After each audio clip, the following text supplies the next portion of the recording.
Firefighters scrambled to corral a fast-moving wildfire in the Los Angeles hillsides, dotted with celebrity homes, as a potentially life-threatening destructive windstorm hit Southern California on Tuesday, fanning the Pacific Palisades blaze seen for miles while roads were clogged with cars as residents tried to flee.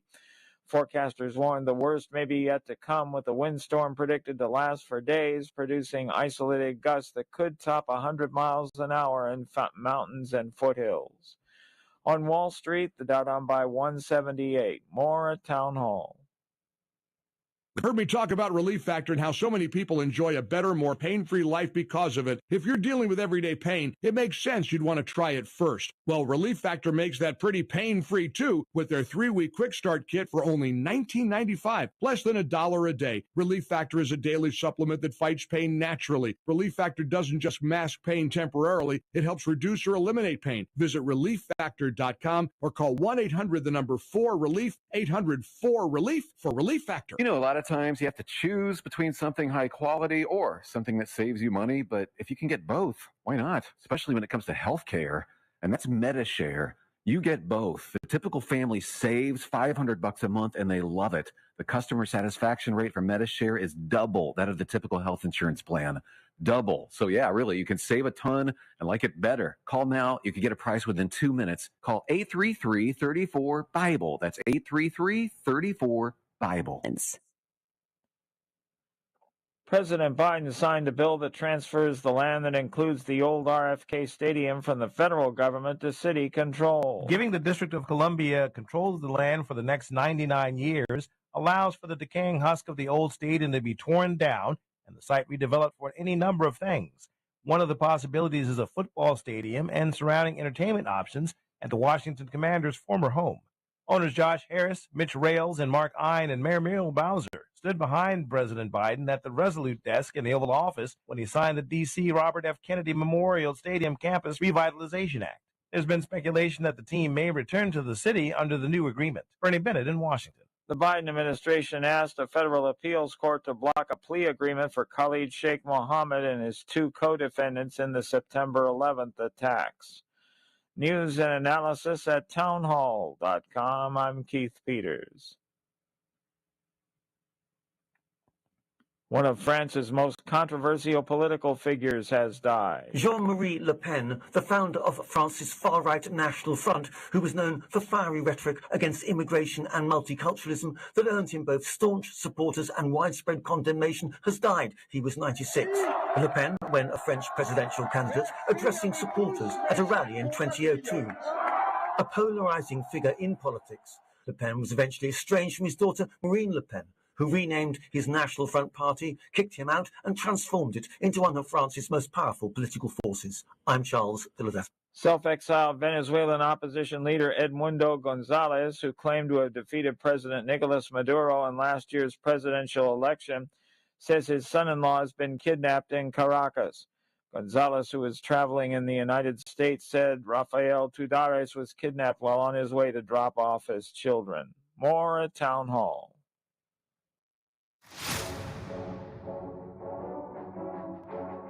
This is a special presentation of high school basketball on WEEU, the voice of Berks and beyond.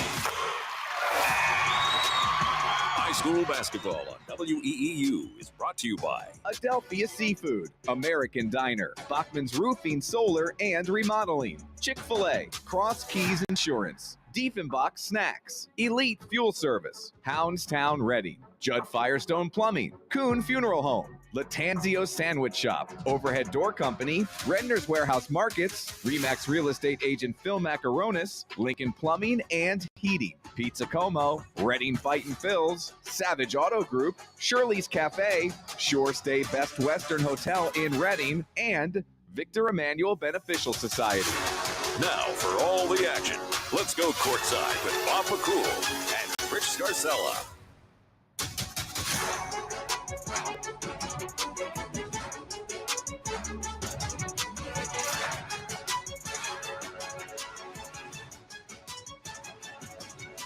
Good evening, everyone, and welcome. WEU's coverage of high school basketball resumes now that the Christmas holidays are over and league play resumes. We are a bit delayed, thanks to Mother Nature, a 24-hour delay to our coverage here on WEU.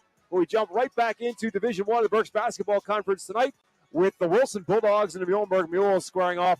Wilson off to a 9-2 start. They are part of a three-way tie atop Division I of the Berks Boys Conference at 3-1, tied with Governor Mifflin and Berks Catholic. Right on their heels are the Muhlenberg Muhls at 2-2.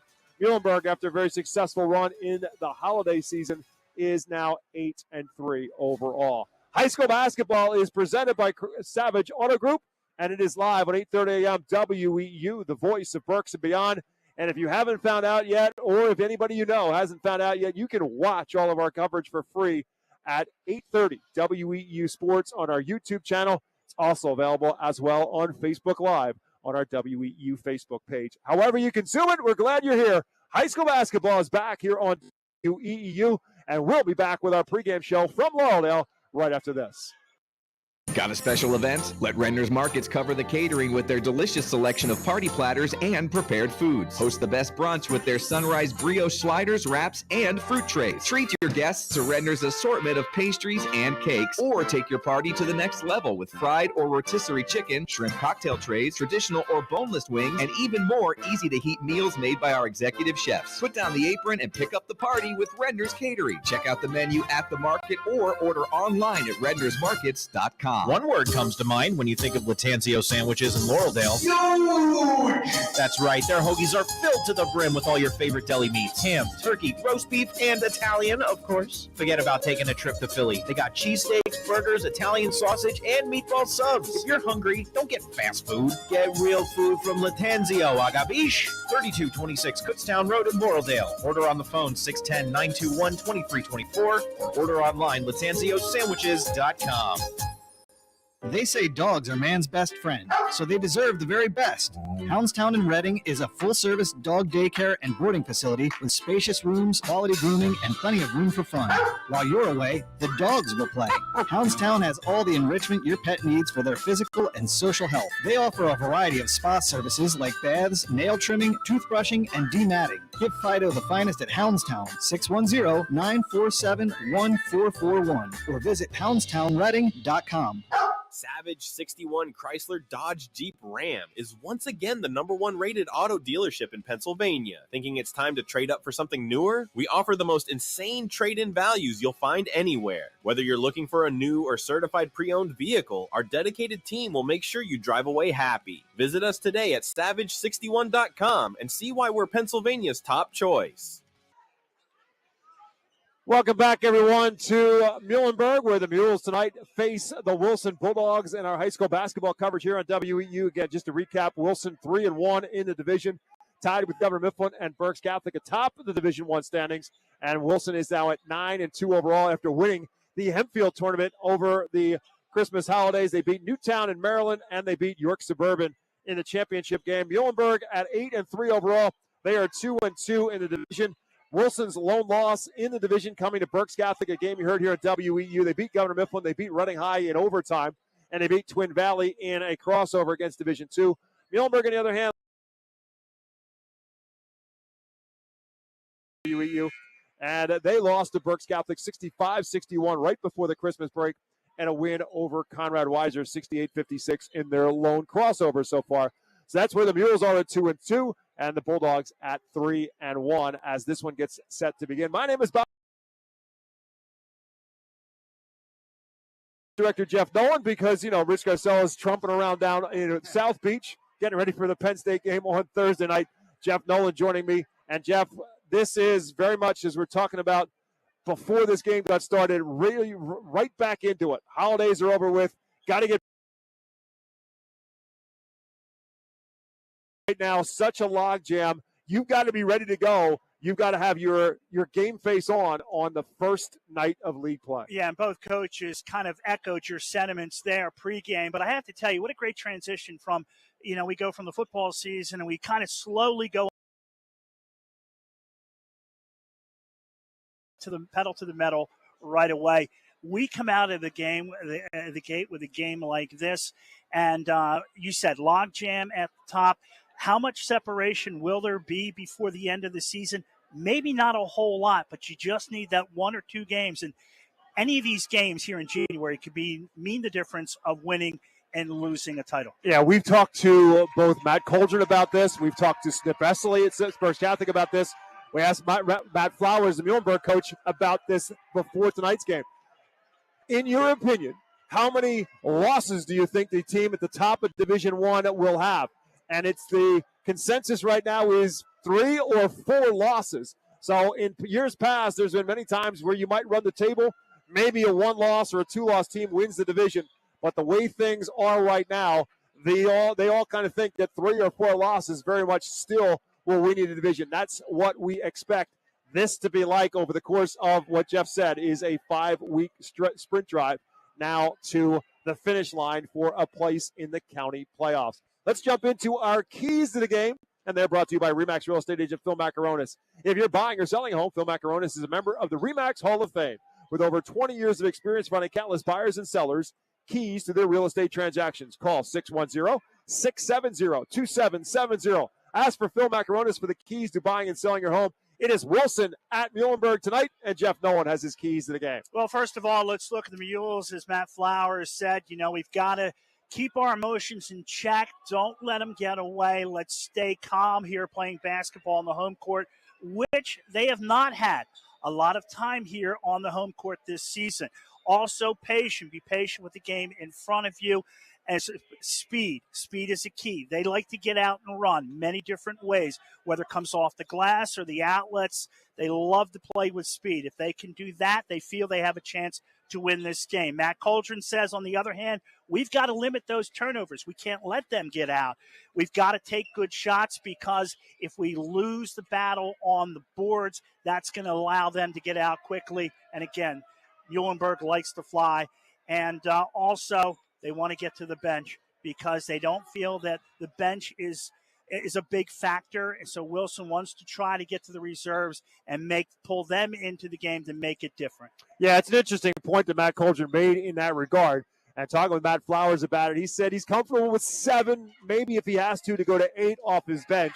But Matt Coldren thinking that there's this distinct drop-off in terms of production when you get beyond the starting 5 for Muhlenberg. So we'll see if that becomes an issue in terms of fouls. The two teams have taken the floor here in Lauderdale for their warm-ups, and we're going to take a quick timeout, a 60-second timeout. We come back. We'll have our starting lineups and our Bachman Roofing solar and remodeling spotlight of the game as well. All when we come back with more of our pregame show on WEEU, the voice of Berks and beyond.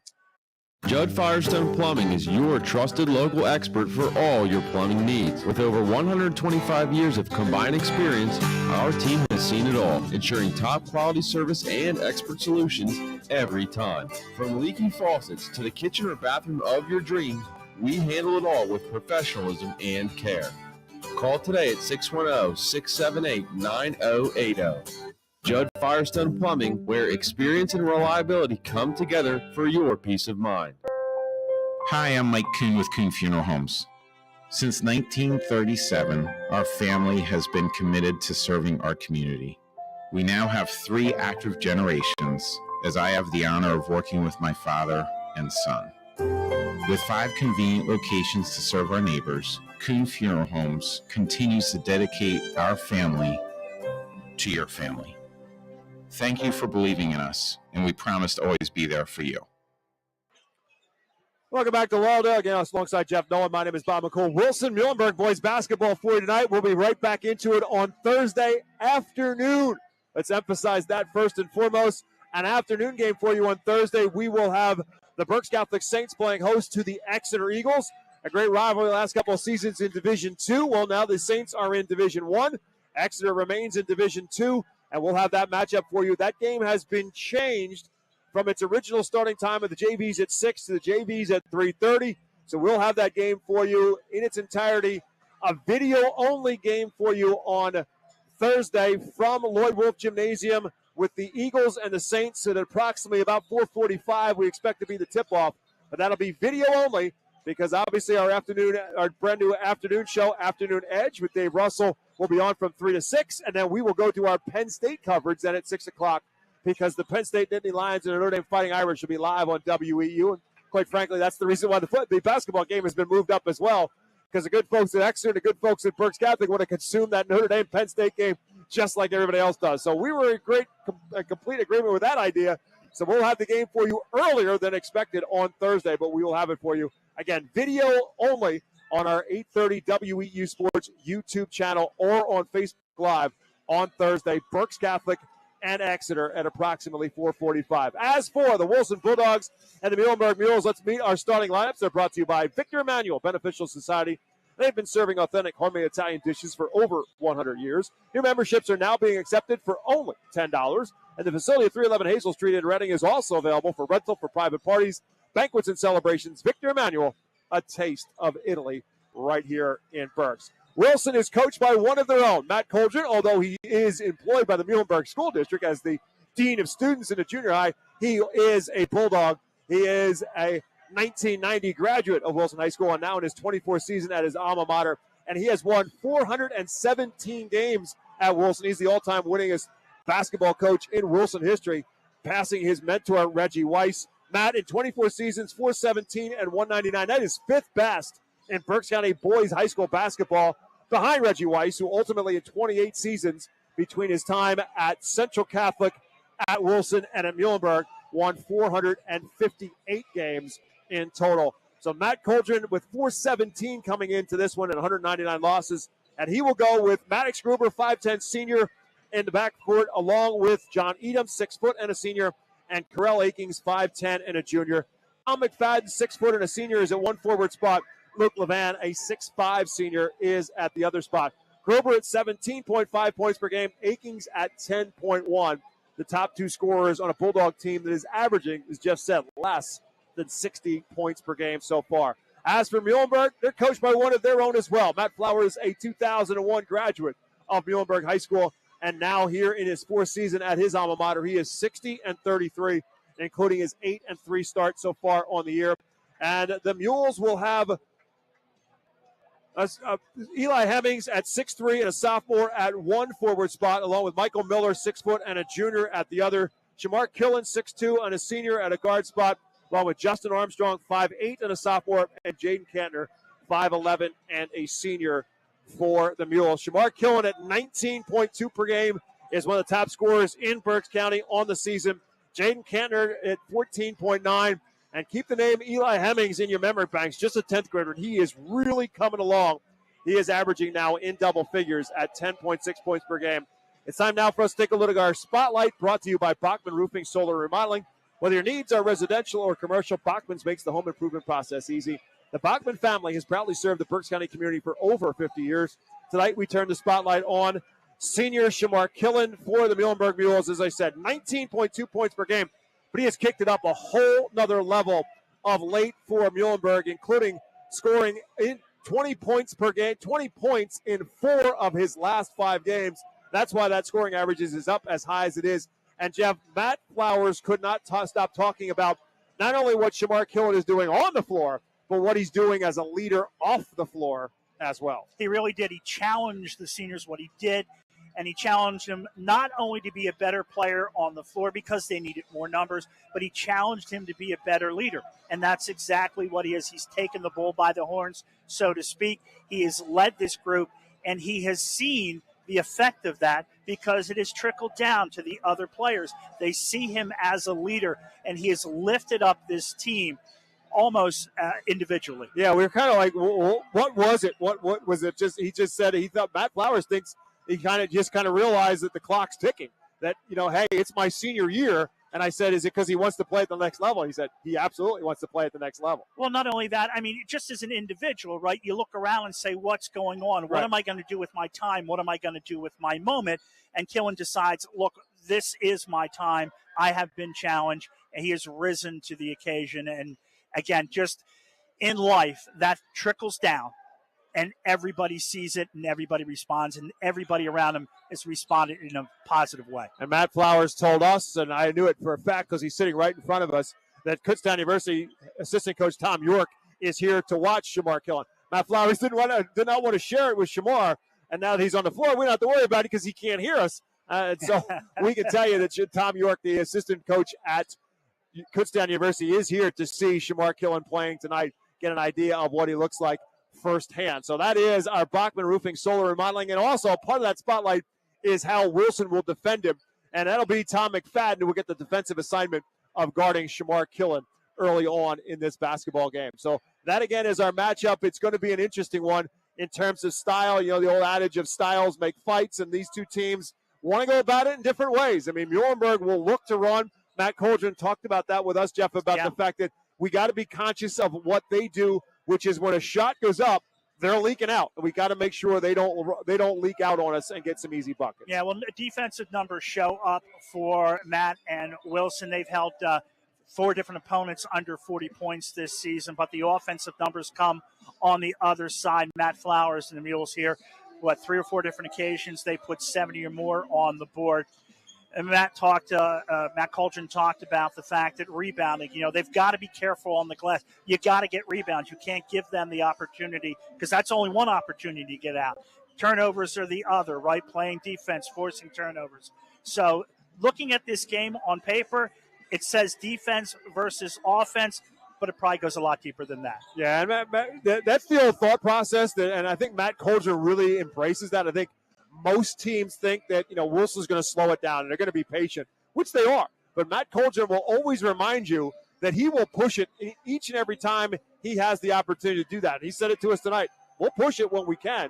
We'll push it when it's there. We just have to be smart in how we go about doing it. And obviously that means, among other things, not to get in a foot race with Muhlenberg and also not to turn the ball over. But if you look at the other side, Matt Flowers says, look, we have to be patient too. Yes, we like to run, but you don't want to get out of control. You don't want to get ahead of yourself.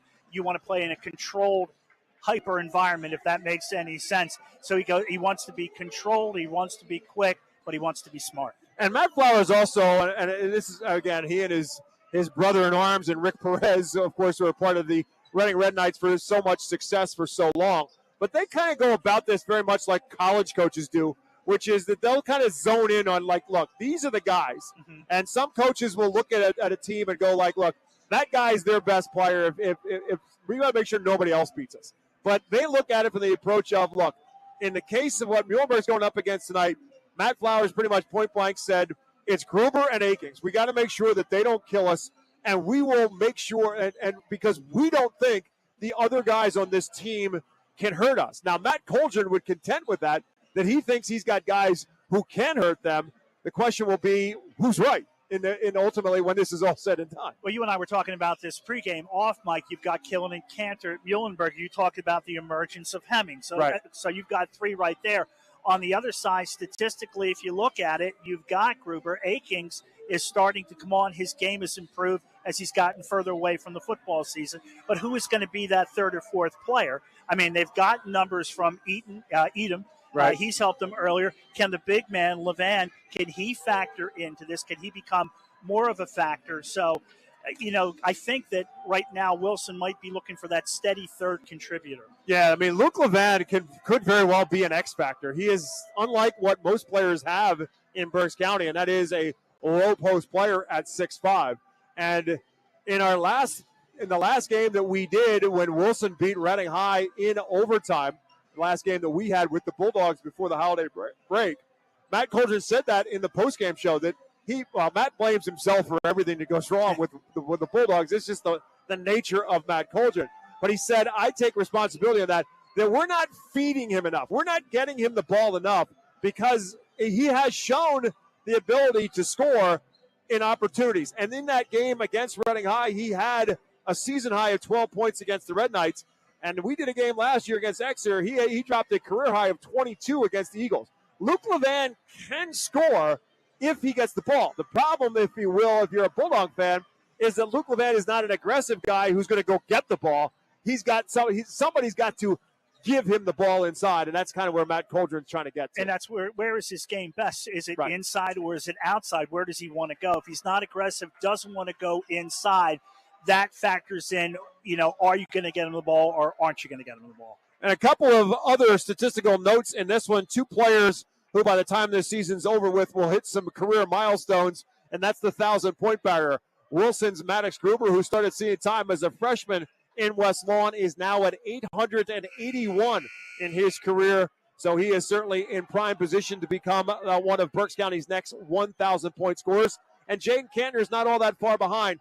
Jaden Kantner in his second season here at Muhlenberg, he spent the first 2 seasons at Brandywine Heights, but in his combined 2 seasons with the Bullets and now with the Mules, he is at 811 career points. And obviously that is a major milestone in the basketball game, whether it's in high school or college, of dropping 1,000 points in your career.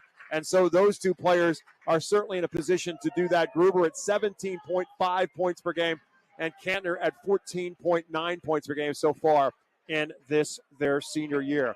The first of 2 matchups between the Bulldogs and the Mules. The next one obviously will come at the tail end of the season in West Lawn, but a lot to be determined between now and then. These 2 teams are both in the 6A classification as well as far as the District 3 playoffs, and all of that, and these beating downs of the teams that are going to happen over the course of the Division I play is going to hurt some of these Berks County teams as the district playoffs start to come into effect, because, again, you're going to end up getting 3, 4, 5 losses in divisional play. It's going to hurt some teams in terms of a seeding for the district, but if you ask these coaches, they think it's just going to make them better once they get into the district playoffs, because in a lot of ways, the district playoffs might be a lot easier than what you're facing every Tuesday and Friday or Monday and Thursday. Well, what's the old adage? You know, when you put this schedule together, any sport, your non-league usually make it tough to see what you've got when you get into the league.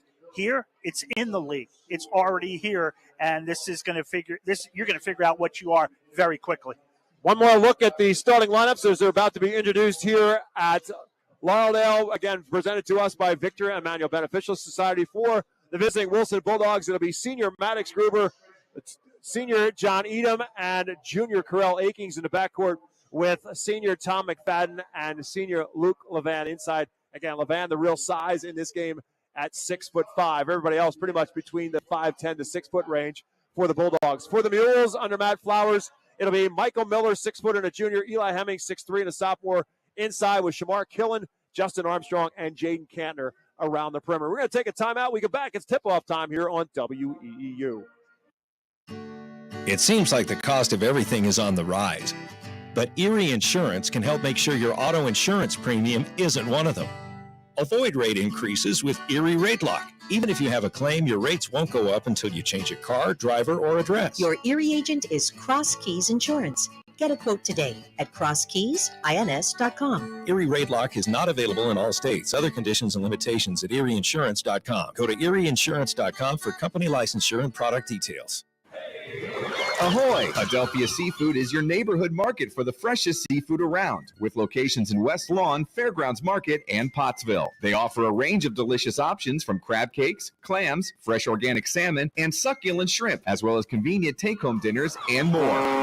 For more information or to place an order, visit adelphiaseafood.com or just call one of their stores. Enjoy top quality seafood and exceptional service right in your community at Adelphia Seafood. If you are buying or selling a home, contact RE/MAX real estate agent Phil Macaronis. With over 20 years of experience and a member of the RE/MAX Hall of Fame, Phil does it all, from residential to commercial real estate sales. And with his large catalog of repeat and referral customers, you know you can depend on Phil Macaronis, no matter where you're looking for your next home. Call 610-670-2770 or call Phil directly anytime at 610-858-4555. Are your garage doors noisy, squeaky, or moving unevenly? Do they snap, crackle, or pop? Having trouble opening and closing them? Don't be left sitting in the driveway. It's time for a tune-up from Overhead Doors. Starting at just $99, we'll inspect, lube, and adjust your garage doors so they operate smoothly. Call today and ask for a tune-up special from Overhead Door, your hometown garage door company since 1965. Overhead Door, we're more than just doors. OverheadDoorReading.com. Welcome back. We are moments away from tip-off. Tonight's tip-off is presented by Cross Keys Insurance, an independent insurance agency that can help you find the right policy for auto, home, business, or life insurance needs.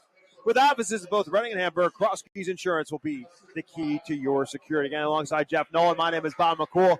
Great week of sports here at WEEU. As we talked about Thursday night, little bit of an interesting twist. The Penn State and Notre Dame Fighting Irish will be right here on WEU. That's a 7:30 kickoff. Rich Garcella and yours truly will get it started for you in our pregame show coverage with Nittany Extra at 6 o'clock. That'll take you to the Penn State Radio Network pregame show at 6:30. And then kickoff, Steve Jones and Jack Ham will have the call of the game. Penn State and Notre Dame in the Orange Bowl and in the college football semifinals from Miami at 7:30. And again, our high school basketball game on Thursday will be an afternoon game. Jeff and I will be at Lloyd Wolf Gymnasium at Berks Catholic as the Saints host the Exeter Eagles at approximately 4:45, video only because of the Penn State game. And then we'll keep it rolling right into Sunday when the Eagles and the Green Bay Packers go after one another in the first round of the NFL playoffs. And that will be Sunday at 4:30 from Lincoln Financial Field. I thought it was really nice of Rich to check in with you to let you know that the sun was shining down there in Florida and it was 80 degrees, and thinking of you and your well-being and your mental state. Yeah, he reminded me of two things. One, that he was not in Miami, as I said. He was in Fort Lauderdale. And I said, okay, whatever. And that it was 80 degrees yesterday. And I said, it was snowing here, and the wind today is like 80, as in miles per hour.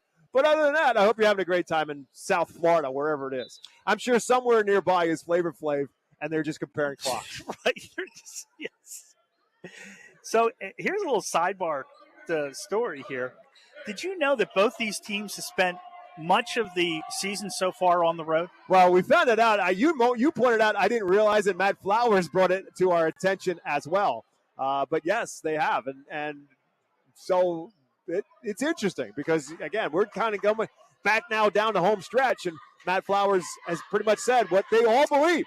If you can take care of business and win at home, you can win this division. Well, we'll find out. He's got 5 home games. He says that's the difference right there. And we are underway in Lauderdale. The Bulldogs in their visiting red and white control the tap. The Mules in their home white uniforms with the blue and the Berg across their chest. Kick it outside. Correll Akings for 3. No. Rebounded by Jaden Kantner. Quickly up ahead to Shamar Killen. Finding Justin Armstrong cutting across the paint. Kept a bucket and a foul. Well, we talk about getting out, and that's exactly what they did. And they find a cutting Armstrong down the lane for the easy 2. Correll Akings on the foul after Armstrong makes the bucket. The sophomore averaging just under 6 points per game steps to the free throw line. Our officials in tonight's game, Tom Gwizdowski, Tim Coleman, and Steve Furco on the call as Armstrong's free throw is no good. Rebounded by Tom McFadden. And the Bulldogs on top 2-0. Quickly up ahead, Wilson. Correll Akings gets ahead of everybody else, and Correll Akings will counter with a layup of his own for the Bulldogs, and we're tied at 2. Again, speed for speed right there. You want to play fast, we can play fast. Bulldogs settle back in their man-to-man. Michael Miller from three-point range is no good. Rebounded on the opposite side by Jaden Kantner, and another look for the Mules. Michael Miller points Kantner to the opposite direction. Now they'll swing it from left side to right to Kantner, guarded by John Edom. Edom, 6 foot tall, but really long arms, and he can be a handful defensively. Swinging around now to Hemming. Hemming's a little bit too far away from the basket for Matt Flowers' contention. Now he'll go back down low and set a screen, as will Killen for Armstrong. Screen and roll isn't there. Armstrong back to Hemmings, who sees an opening and drives right down the middle for an easy 2. Very patient with that possession right there, just moving the ball around very well and using the speed to get the drive down the lane. As we said, Eli Hemmings has kicked up his offensive game over the course of the last 5 or 6, now averaging in double figures. He puts the Mules back up on top 4-2. We're a minute and a half in. Edom around to Gruber. His first shot is from 3, and it's well short, and rebounded by Jaden Kantner. Senior guard quickly up the floor, tried for the bounce pass, tipped by Edom, taken away by the Bulldogs. McFadden in the open floor for Edom, open in the corner for 3. That's no good. Tipped by McFadden out to Akings, and another look for Wilson. Gruber drives, tripped up, and out of bounds. Turnover, Bulldogs. Now, the outside game early for Wilson not working, as Gruber on that time missed it, and then Edom on the near side here. So the 3 not working early for the Bulldogs. 0 for 3 from beyond the arc for Wilson, and all 3 pretty good clean looks. But the Bulldogs turn it over on the dribble drive. Gruber a little bit shaken up by that. It's going to take a lot more to get Maddox Gruber out of the game. We found that out in the fall his work on the football season. Here's Miller for the baseline for two. That's an air ball. Cantor with a weak side rebound, but he could not control it in bounds, and the ball will go over to Wilson. Lavin not quick enough to get out there defensively, left a wide open shot right there. It's something to keep an eye on. And that's something else to keep an eye on. Maddox Gruber is a little bit more shaken up than I thought. Again, he tripped over the foot of a defender and must have landed awkwardly, and he was trying to shake it off and stay in the game and just couldn't do so. So he'll come out now, and Cam Zulinger will check in. Zulinger, the 6-foot senior, checks in with Gruber out. They're going to take Maddox Gruber back to the locker room and check on him a little bit, maybe tape something, because he's feeling a little bit of pain right now. Here's Edom in the corner, but that's 17.5 points per game heading to the locker room right now for the Bulldogs. Down 4-2. Akings for a long three. That's off the back iron and rebounded by Killen. Jamar Killen pushing from one end to the other. Kick to Hemmings. Fires for three. No, in and out. Tipped out by Miller. And another look for Muhlenberg. Back to Miller along the baseline. Skip pass for Hemming. Back around. Cantner fakes the three. Drives. Nowhere to go. Good defense by McFadden. Makes him pull up his dribble. Now he gives it back for Killen, who has not yet taken a shot for the Mules. Now he has it back, driving against McFadden. Right elbow jumper off the back iron. McFadden has the rebound. Up the floor for Edom. 4-2, our score remains. Muhlenberg on top. We've played 3 minutes of basketball. Zulinger looking inside for Levan. He's fronted inside, so they swing it back outside instead. Mules doing a good job of denying the entry pass in the low post to Levan. Now they try for the screen and roll. That's also not there, and Armstrong took it away from McFadden. Armstrong from one end to the other for the two. Steal and a layup for Justin Armstrong, and it's 6-2 Mules. 4:25 left to go in the first. Akings off the screen from Zulinger. Gives it up. McFadden's left alone for three. That also off the mark. And Hemmings pulls down the rebound for Muhlenberg. Up ahead for Armstrong. Right side for Cantner and back outside for Hemmings, who gives it back for Armstrong. So now 0 for 4 from beyond the arc for the Bulldogs. Hemmings off the screen from Miller. Screen and roll. It's a beauty, and it's a layup for Michael Miller. Michael Miller right there capitalizing. He's been solid early on the defensive side and pushing rebounds off the glass to keep possessions alive. Good news, Maddox Gruber back on the scorers table for Wilson. Bad news, Bulldogs are down 8-2, 3:45 left to go. Good entry pass that time. Yep. Akings, good seal by Levan, and a two for Luke Levan. Everybody was away from him. That was one-on-one matchup down low, and Levan takes advantage of it. 8-4 as a result from the bucket for Levan. Now they're trying to get it to Cantner down low. That one's kicked out of bounds, and substitutions both ways. For the Mules, Jaden Perez will check into the game, as will Amari Allen. Allen, a 5'10 senior. Perez, a 6'3 junior. Into the game for Wilson comes Michael Glover, the 6'3 sophomore, checking into the game. Maddox Gruber checking back into the game for Wilson. And Henry Michelle, the 6' senior, checks in as well. Shamar Killen, his first shot from three-point range, buries it. 11-4 now. The Mules on top as Killen drains his 12th three of the year. 3:12 left to go first period. Michelle off the screen, nowhere to go, kicks it for Gruber. Armstrong guards it for McFadden, and a kick for Michelle from three-point range. That also not there. Tipped around. Glover eventually comes down with it and puts it back up. No. McFadden with another Wilson rebound. That's no good. And out of bounds, and a touch last by Michael Glover. It'll be Mule basketball. Boy, it's got to be frustrating for Wilson right there, doing all that work under the basket to keep that possession alive, and they can't finish. But the three ball is just not working. Right now, Muhlenberg is basically saying, go ahead, take your best shot, and they're just not falling. And it's big right now so far through the first half of this first period. It's a physical game. Officials are letting him go a little bit. Here's Perez, fakes a three, tries to drive baseline, blocked by Gruber. Ball loose on the floor. Armstrong picks it up. Mules still have it. To the baseline for Miller. Up strong, no. Gets his own rebound. Put back, yes. There's the effort we have seen early on by Michael Miller. A lot of momentum from Muhlenberg right now. And a timeout as a result. Matt Coldren has seen enough. With 2:28 left to go in the first period, Muhlenberg jumps out to a 13-4 advantage. And Matt Coldren will call a timeout. We'll take a quick 30-second timeout.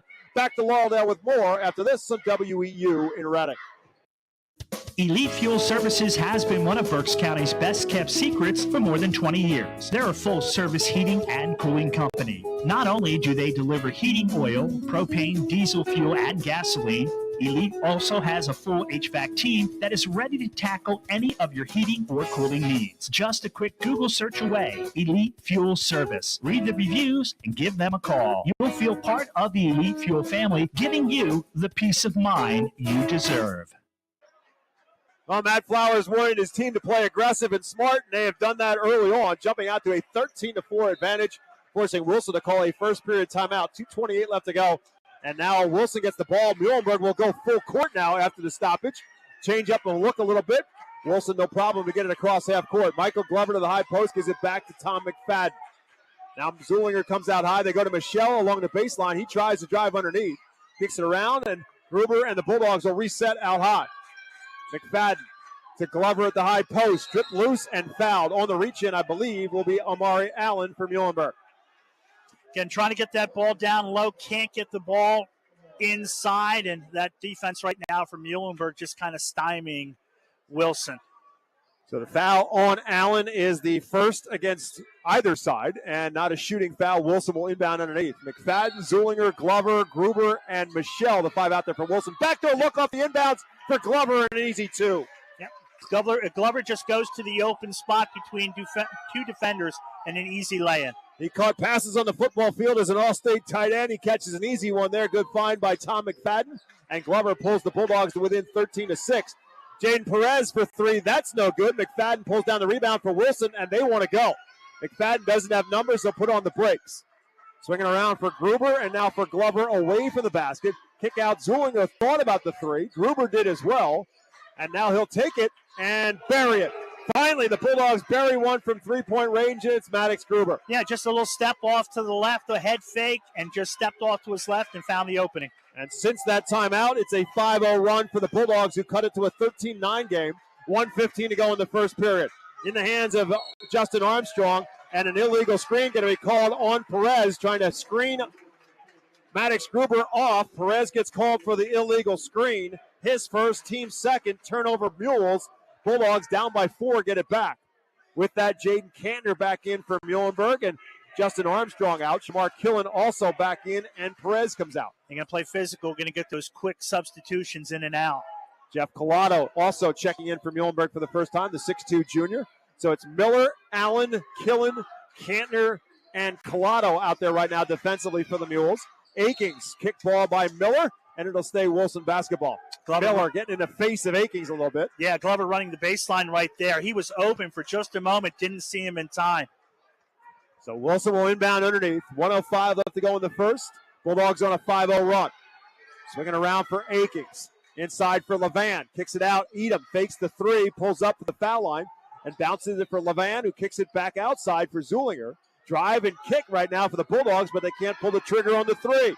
Gruber bumped and fouled by Allen. That's another foul against Amari Allen, his second. Has speed on speed right there as Gruber tried to get away from him, drew the contact and the foul.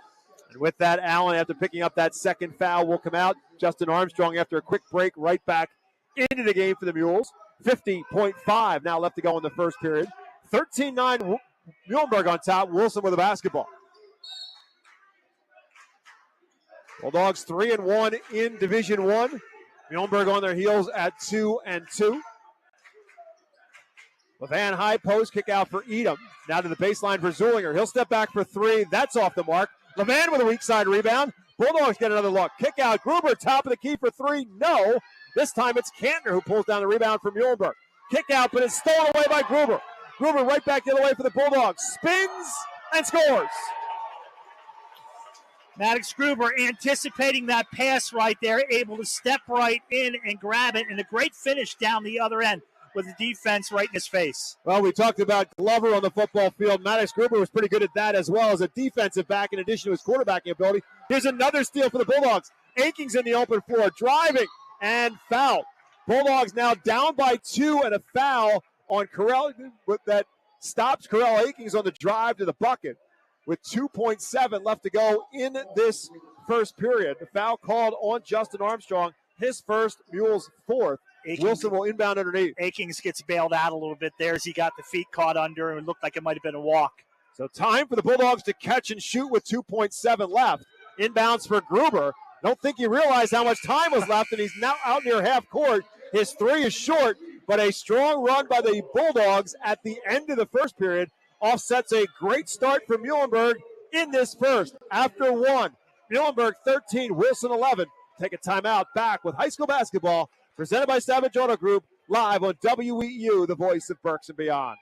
One word comes to mind when you think of Latanzio sandwiches in Laureldale. Huge! That's right, their hoagies are filled to the brim with all your favorite deli meats. Ham, turkey, roast beef, and Italian, of course. Forget about taking a trip to Philly. They got cheesesteaks, burgers, Italian sausage, and meatball subs. If you're hungry, don't get fast food. Get real food from Latanzio, Agabish. 3226 Kutztown Road in Laureldale. Order on the phone 610-921-2324 or order online latanziosandwiches.com.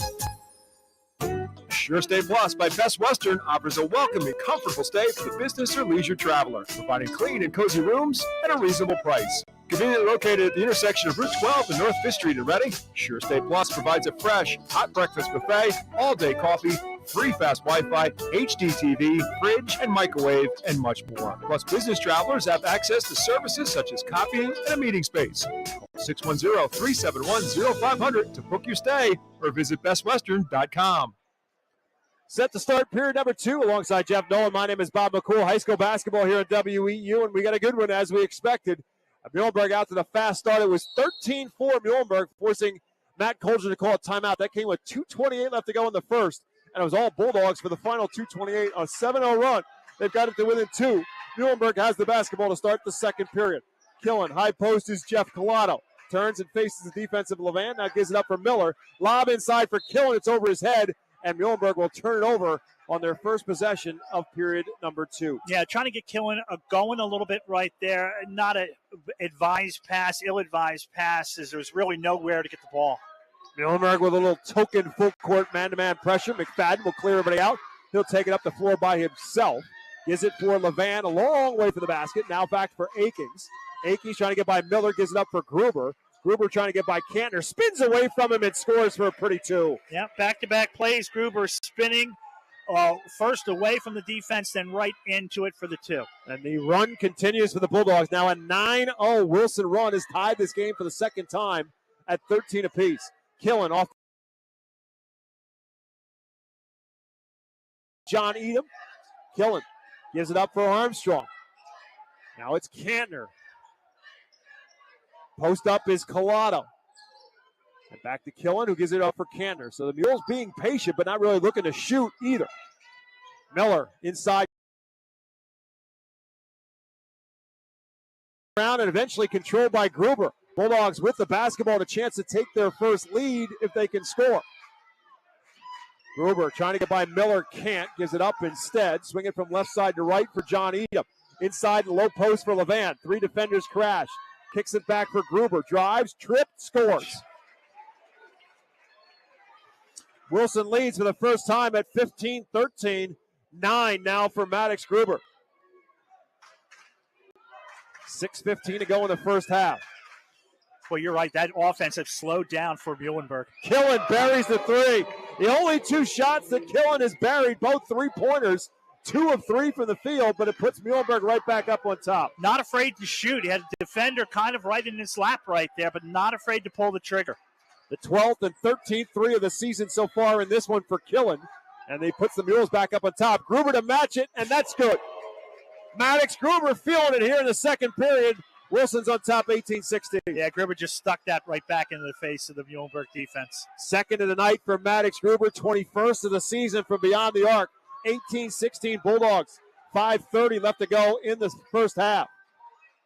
Killen trying to get by McFadden. Gives it up for Collado and then gets it right back. Looks to go left baseline. Help from Levan. Collado's open, missed it. Puts his own tip right back home. Staying with the basketball right there was Collado. But a nice feed by Killen. He draws the defender over from the weak side and left that paint underneath wide open for Collado. Yeah, he knew Levan crashed, and Collado being covered by Levan was the open man. And that, too, puts us tied again at 18. Gruber calls Akings out high. Trying to get by Killen. Sets the screen for Levan. Off the shot is well short by Akings. And rebounded by Michael Miller. Cantor. Great catch by Collado, but he stepped on the end line. Pass a little bit too high, and the Mules turn it over for the 6th time. Get a bucket. Now let's play a little bit quicker right there as they try to amp up the offense a little bit, does the Mules of Muhlenberg. Game tied up at 18 with 4:48 to go. So the tale of two games. Slow start by Wilson. They get back in it. They tie it. Kind of wakes Muhlenberg up a little bit here. Eli Hemmings, the sophomore, back into the game for the Mules. Also back in is Jaden Perez as Collado and Miller come out for Muhlenberg. Tied at 18, Wilson with the basketball. Gruber between a lot of defenders and eventually gets fouled. So what do? If the man has ripped off 3 buckets in a row, you put a couple extra people on him defensively. And I believe that foul is going to be called on Armstrong, and if so, that's going to be his second. So he becomes the second Mule with 2 fouls. This gets back to what Matt Coldren talked about in getting into their bench. Right. He's got Amari Allen already on the bench with 2. Now Justin Armstrong just picked up his second for Muhlenberg. This one puts Gruber on the line. You still have 4.5 left in the half here to go, too. A lot of time. Gruber at the free throw line. He's outstanding at the stripe at 79% on the season. He makes the first. Maddox Gruber doesn't overwhelm you with his size or his speed or anything like that. It's just a competitive kid that wants to win. As I said, he is so much like he is on the football field, like he is on the basketball court. You look at him and you go like, yeah, nothing special. But then go ahead, let him play. And he just makes things happen. And he is, as you said, as competitive as you can get. And he puts the Mules back up on top, 20-18. 14 already for Gruber. Here's Hemmings, comes to the high post, drives inside, strong for 2. That was great body control by Hemmings right there, turning to the basket, saw the defender coming over to get him. It just kept total control going up in the air. Yeah, Matt Flowers let us in on a little tip about Eli Hemmings, and that was that he thought he was a three-point shooter, and then they showed him the stat sheet and said, your future's inside, young man, and he just showed it there. That was a great drive right at the 6'5" Luke Levan. Hemmings has 4, and the Mules have tied it again at 20.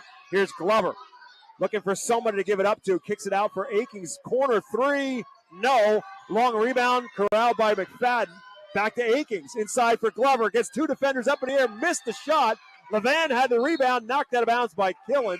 It'll stay Bulldog basketball. I'll tell you what. You see Michael Glover coming at you. You have second thoughts. You look at those broad shoulders and that big chest. But he's got an equal on the other side there of Jaden Perez. So that was 2 big bodies going at it. Kind of like a sumo wrestling match going on in the paint right now between those two. As Gruber double teamed in the corner, kicks it for Zulinger. Swinging around now for Glover, a long way from the basket. As Zulinger came in and Levan out. Glover sees an opening, drives inside, and kicked back outside by Zulinger. Gruber inside floater, no. Deflected, picked up by Armstrong. Hemmings on the leak out down the floor. Blocked and fouled by McFadden. Shot no good by Hemmings, but McFadden called on the foul. Will put Eli Hemmings at the stripe. Yeah, Armstrong gets that long rebound and looks up right away and sees the open man down. Court was able to get it to him, but defense in the foul. Matt Coldren with his hands on his hips. Like, that was the thing we talked about the most in the scouting report, is that they're going to leak out when the shot's up there and make sure somebody gets back. And Eli Hemmings did exactly that. He's at the stripe now to shoot for 2. Put Mules back up on top, but he misses the first of 2 free throws. But Wilson's keeping possessions alive down here. They're getting more and more to the 50-50 balls they weren't getting early on. So, you're working offensively. That leak out's going to happen periodically. Hemmings at 74% for the free throw line, but misses them both badly. And we're still tied at 20 with 3:20 left to go in half number 1. Mules pretty much staying in that man-to-man. We have not seen them come out in the 2-3. Great look inside. Gruber for Glover. Thought he was fouled. Doesn't get the whistle. Muhlenberg has the basketball. Cantor pushes it up the floor. Tries to flip it back, but it flipped away. Akings picks it up, and he'll lay it in for 2. Little careless with the basketball. Jaden Cantor, Corell Akings makes him pay for it on the run out. Akings, who struggled from the outside, found the easy run in for the layup for 2. Puts the Bulldogs back up on top, 22-20. Got to be a bit of a confidence builder for Akings. Just 4 points for Corell Akings. Both of them drives to the bucket. Here's Hemmings off the 3. That one he buried. What stat sheet, Coach? I'm okay. And he let Wilson know, a little nod after that shot. But again, just confidence right there to pull the trigger. His 8th of the season. McFadden drives, not there. Ball tipped out of bounds. Last touch by the Bulldogs. It will be Muhlenberg basketball. That was some of the physicality you had talked about earlier right there as Glover and Kantner just colliding. Kantner winds up getting a free shove into the Muhlenberg bench. Luke Levan, John Edom back in. Glover and Akings out for the Bulldogs. Muhlenberg basketball. And a 23-22 Muhlenberg advantage after Eli Hemmings' 8th 3 of the season. Killen gives it back for Kantner. Off the Hemmings screen. Trying to get by Gruber. Dribbled it off his foot. And Hemmings picks it up. A little bit out of sync right now in this offensive possession for Muhlenberg. Now back in the hands of Killen. Flips it back. Perez will spot up right wing for 3. That's no good. Hemmings pulls down the rebound. Trapped by Bulldogs. Gets the shot up. No good. Loose on the floor. And tied up on the jump ball. They'll go to the possession arrow. Does it look like almost that Muhlenberg is struggling in the half-court set? Yeah, especially in that possession. Trying to be patient, but it's not necessarily their forte, if you will. And again, the jump ball is going to keep it Muhlenberg's basketball. Now, Justin Armstrong will come back in. Hemmings comes out. Hemmings shaken up a little bit as he comes to the bench. Perez also out. Nope, Collado in. And right now, Muhlenberg's got 6 on the floor. Now they're going to bring Armstrong back to the bench. Again, Justin Armstrong does have 2 personal fouls. So they're trying to protect him to halftime with 1:47 left to go to the break. And the Mules on top, 23-22. Wilson with the basketball. Edom, McFadden, Gruber, Levan, and Zulinger out there right now for Matt Coldren's Bulldogs. Now here's that 2-3 for the first time for Muhlenberg. Played it almost exclusively against Reading High. Different story against Wilson. Gruber fakes a long 3, drives. Great dump for Levan and an easy 2. So when you're playing that hot, you got to respect Gruber. So again, draws the extra defender, leaves Levan all alone underneath. 4 points for Luke Levan, puts the Bulldogs back up on top, 24-23, with 1:05 left to go in half number 1. Our 5th lead change of this first half. And Muhlenberg jumped out strong. Wilson finished the first quarter on a great run, and now a 5-second violation against Muhlenberg. Matt Flowers is arguing that there was a defender there guarding him, but the official said you weren't doing anything. Turnover Mules, their 8th. 53.8 left to go in the first half. Wilson's basketball, they lead 24-23. Now, in a perfect world, Wilson would hold the ball here for the rest of this half. I don't know if they can do that against Muhlenberg's defense, although the Mules right now are in a 2-3. So that plays into the hands of Wilson if they do indeed want to hold for one last shot here. We'll see if Matt Flowers comes out of that zone. Right now, no. McFadden just holding the ball on his hip until somebody comes out and guards it. And right now, nobody's doing that. Clock at 20. So the Bulldogs are going to get their opportunity, it would appear, to run this first half down for one last shot. The ball now in the hands of Gruber out near half court. Gives it up, swings it around for McFadden and back to Gruber from right side to left. 8 on the clock. Gruber drives, dumps. Ball saved by Edom. Zulinger throws it at the bucket, off the rim, no good. So they held it for almost 54 seconds, but not exactly the shot they might have been looking for. But the Bulldogs will head to the locker room with the lead after 2. Muhlenberg and Wilson in a 1-point game. It's Wilson 24, Muhlenberg 23. We'll take a timeout back with our Lincoln Plumbing and Heating halftime show right after this on WEEU in Reading. Looking for a game-winning play for your next tailgate or get-together? Score big this season with trays from Chick-fil-A. Delicious chicken nuggets and chicken strips, fruits and garden salads, chocolate chunk cookies, and their delicious mac and cheese. Make a play with Chick-fil-A and you'll be a winner every time. Visit Chick-fil-A at Broadcasting Square, 5th Street Highway, and Exeter Commons. Chick-fil-A voted America's favorite fast food restaurant. This season, stick with everyone's favorite snack. Diefenbach's potato chips. Legend has it, Mark Diefenbach loved kettle cooked chips so much, he turned his kitchen in Berks County into the ultimate snack factory. Now, 60 years later, we're still crafting our chips with the same passion and the finest ingredients, right where it all began. Diefenbach's potato chips, available in all your favorite flavors when you need that PA-crafted crunch. Since 1970, Redner's Markets has grown thanks to the Berks County community. Your continued commitment is rewarded by becoming a part of their Redner's Rewards program. Shopping at the markets earns you big savings with grocery deals, special offers, and surprise savings from your favorite employee-owned shopping center. Rewards members save at the pump, too, with discounts on fuel prices at Redner's Quick Shops and many more select locations. Shop, earn, and save with the Redner's Rewards program. Sign up at the store or online at rednersmarkets.com. Hi, I'm Mike Kuhn with Kuhn Funeral Homes. Since 1937, our family has been committed to serving our community. We now have 3 active generations, as I have the honor of working with my father and son. With 5 convenient locations to serve our neighbors, Kuhn Funeral Homes continues to dedicate our family to your family. Thank you for believing in us, and we promise to always be there for you. You're listening to high school basketball on 8:30 a.m. WEEU in Reading. The Wilson Bulldogs, the Muhlenberg Muhls, and tonight's halftime show is brought to you by Lincoln Plumbing and Heating. When you need a plumber, get a good one. Locally owned and operated for over 50 years, Lincoln Plumbing has the experience to help from a leaky faucet to a whole bathroom remodel.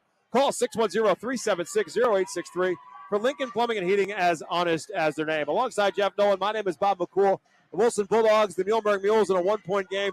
Wilson on top 24-23. You know, Jeff, as long as I've been doing games around here in Berks County, I've often kidded with coaches like Matt Coldren and Snip Besley, asking them, you know, if you guys had put a timeout once in a while, it helps me out. It allows us to catch up, and they don't like to call first half timeouts. Matt Coldren called one in the first quarter that may have changed the complexion of this game around. Yeah, they had really gotten out of the gate really rough. They were playing the long game. They were shooting threes. Nothing was falling. He calls that timeout. Goes on a 7-0 run to close out a quarter that saw them trailing just by 2 points. Then they outscore Muhlenberg in the second quarter, 13-10. And the game changed a little bit. That the at least defensively, Wilson getting Muhlenberg into a half-court set, kind of giving the Mules a little bit of problems right there. We'll see if Matt Flowers can figure out how to get that ball out there quicker and open the floor up a little bit. The other question I have at this particular point in time is when they took Maddox Gruber to the locker room, whatever they did to him, they did something right, because I don't know if it was the tape, I don't know what it was, but he came out after getting shaken up, and that's why he ultimately went to the locker room. He tried to gut it out, tried to stay on the floor, just couldn't do it. They took him to the locker room, they taped something, they adjusted something, and whatever it was the magic potion that Maddox Gruber did, because he came out and he took over this basketball game with 14 first-half points. Yeah, he really did. 9 of those coming in the second quarter, including that 3 ball. And it changes your defensive philosophy, right? If you've got somebody that is hot, you got to pay more attention, and all of a sudden you're focusing on him. You're letting up somewhere else. The advantage, we saw Levan with the basket. He was a benefactor of that. So was Akings on that one turnover. You talk about Maddox Gruber. He has led this team in scoring for all but 2 games. And there was a stretch during the middle of the season, early part of the season. There were 3 games where he was the only player in double digits, kind of carrying this team offensively. So in the moment that they needed him after that timeout in the injury, they were able to get the strong minutes, and he put him right back in this game and actually ahead. The other side, if you're looking at Killen, he's got 2 threes. He's got a real nice assist on the Collado layup underneath. But I think that's if Matt Flowers has his druthers, he wants to get him the ball a little bit more in the second half and get him going offensively. Yeah, if you're Matt Flowers and you look at this thing from a number standpoint, you're down by 1 at halftime, and Shamar Killen and Jaden Kantner, who are combined at about 34 points per game, have 6. Yes. And that's the 2 threes by Killen. Kantner doesn't have any points. Killen only has the 2 made field goals. Credit Wilson's defense, because obviously they are trying to eliminate them as much as possible from the offense, and they've done a pretty good job of it. If Kantner did anything more specifically than anything, there were times where maybe trying to make some cute passes and turn the ball over trying to make some pretty passes instead of some effective passes, but he really didn't look to score a whole lot himself. Be patient and be smart with the basketball, right? He talked a little bit about that in the pregame show, and there were a couple silly turnovers, if you want to call them that, and that resulted in Wilson points. But I think good players come up in big moments. We saw that with Maddox Gruber. I think with Kantner and Killen, that is the second half that you want to see here at Muhlenberg, and it definitely could happen. Kantner's been in double figures in 10 of Muhlenberg's 11 games so far. Again, he does not have a point here in the first half. And Shamar Killen, who's just been dynamic and even better over the course of the last month or month and a half for the Mules, kicked his game up to a whole nother level, scoring 20-plus points in 4 of his last 5. Again, just 2 made field goals in the first half with a couple of threes, and he didn't really take a whole lot of shots. Again, credit Wilson's defense for a part of that. Tom McFadden, as we expected, doing most of the defensive work on Shamar Killen. Carl Aking's doing most of the work on Jaden Kantner, but obviously, John Edom doing most of the work on Jaden Kantner. But somehow or another, those two are going to have to kick up the scoring for the Mules in the second half. It ultimately ends up as Eli Hemmings, the sophomore, their top scorer with 7, Killen with the 2 threes at 6, 4 each for Michael Miller and Justin Armstrong, and 2 for Jeff Collado off the Muhlenberg bench. For Wilson, again, Maddox Gruber with 14, the Bulldogs 24 at halftime. Carl Akings with 4, Luke Levan with 4, and Michael Glover with 2 for the Bulldog total of 24. 24-23 our score. Wilson on top of Muhlenberg. We'll take a timeout and come back with more of our Lincoln Plumbing Heating halftime show after this. They say dogs are man's best friend, so they deserve the very best. Houndstown in Reading is a full-service dog daycare and boarding facility with spacious rooms, quality grooming, and plenty of room for fun. While you're away, the dogs will play. Houndstown has all the enrichment your pet needs for their physical and social health. They offer a variety of spa services like baths, nail trimming, toothbrushing, and dematting. Give Fido the finest at Houndstown, 610-947-1441, or visit houndstownreading.com. One word comes to mind when you think of Latanzio sandwiches in Laureldale. Huge! That's right, their hoagies are filled to the brim with all your favorite deli meats. Ham, turkey, roast beef, and Italian, of course. Forget about taking a trip to Philly. They got cheesesteaks, burgers, Italian sausage, and meatball subs. If you're hungry, don't get fast food. Get real food from Latanzio, Agabish, 3226 Kutztown Road in Laureldale. Order on the phone 610-921-2324 or order online latanziosandwiches.com. Welcome back to Laureldale. Again, alongside Jeff Nolan. My name is Bob McCoy. You're listening to Lincoln Plumbing Heating halftime show. 24-23 is our score. Wilson on top of Muhlenberg. And again, just a reminder of the scheduling change that we have on Thursday. The game didn't change. It's just the time has changed as Berks Catholic and Exeter is set to square off against one another on Thursday. The game moved up from its original starting time of the JVs at 6. The JVs instead will start at 3:30 at Lloyd Wolf Gymnasium, and that's where our coverage will be on Thursday. We will have Exeter and Berks Catholic video only. Our video stream will kick into gear at around 4:30 or so. Tip-off scheduled to be somewhere around 4:45. We will not be on the radio, only on our YouTube page and on our Facebook page. You can watch the game. And again, that is partly due to 2 factors. One, our new afternoon show on the Afternoon Edge that is available to you every Monday through Friday from 3 to 6 o'clock. And also because the Penn State football game will be on WEEU. That's the reason why the basketball game was moved up, because everybody wants to check out Penn State and Notre Dame. And we'll have it for you right here on WEEU. So again, about 4:45 will be our video stream time for our Thursday coverage of Exeter and Berks Catholic. And if I can give a quick plug, starting next week after our basketball games, return to the Scoreboard Show. We did it during the football season, and we're going to introduce it in the basketball season next week. Matt Knob and myself will be, after each and every game, we'll be with you till 10 o'clock. Scores, highlights, and interviews from the basketball night. And so that will start on Tuesday night. That'll be 1 week from tonight. As our coverage next week will take us first to Rifton. We'll also get our first look. We'll get our first look at Exeter, Jeff Van Gorder's crew on Thursday against Snip Esley and Berks Catholic. Then Exeter will host the Governor Mifflin Mustangs. We'll see Governor Mifflin, who might be a bit of a surprise so far in terms of their spot early on in Division I. They certainly surprised Muhlenberg on the opening night of league play with a 77-73 win in Shillington against Muhlenberg. We'll see the Mustangs and the Eagles a week from tonight, Tuesday night in Rifton. And then our coverage on Friday night will be a Division 3 and 4 crossover with Ole at Wyomissing. So that's our coverage next week. And as Jeff said, that live coverage will ultimately then conclude with the scoreboard show after our live coverage is over. 24-23. Wilson on top. Muhlenberg will start the second half with the basketball, and we are back underway here in Laureldale. Killen, Cantner. Cantner fakes the three as a two-play catch on the right side. Now Killen has it, guarded by Edom. Killen drives, tries to kick it, taken away by McFadden. Great weak side help by Tommy McFadden, and the Bulldogs take it away. Long passes are bad passes, any coach will tell you, and that was a long pass. Turnover number 9 for the Mules. Wilson has it back. John Edom, Maddox Gruber, Luke Levan, Tom McFadden, Carell Akings. Screen and roll inside to Levan. Great help defensively by Cantner. Wilson still has it inside to Levan and blocked out of bounds by Shamar Killen. Great defense by the Mules right there. First it was Cantner knocking the ball down, and then Killen coming in and just knocking it out of play, but just staying on top of Levan and making him earn anything down low. So the Bulldogs looking to feed the post on their first possession. Wilson there defensively. Look inside for Akings. Kick out McFadden. Had the three, didn't take it. Akings will instead and buried it.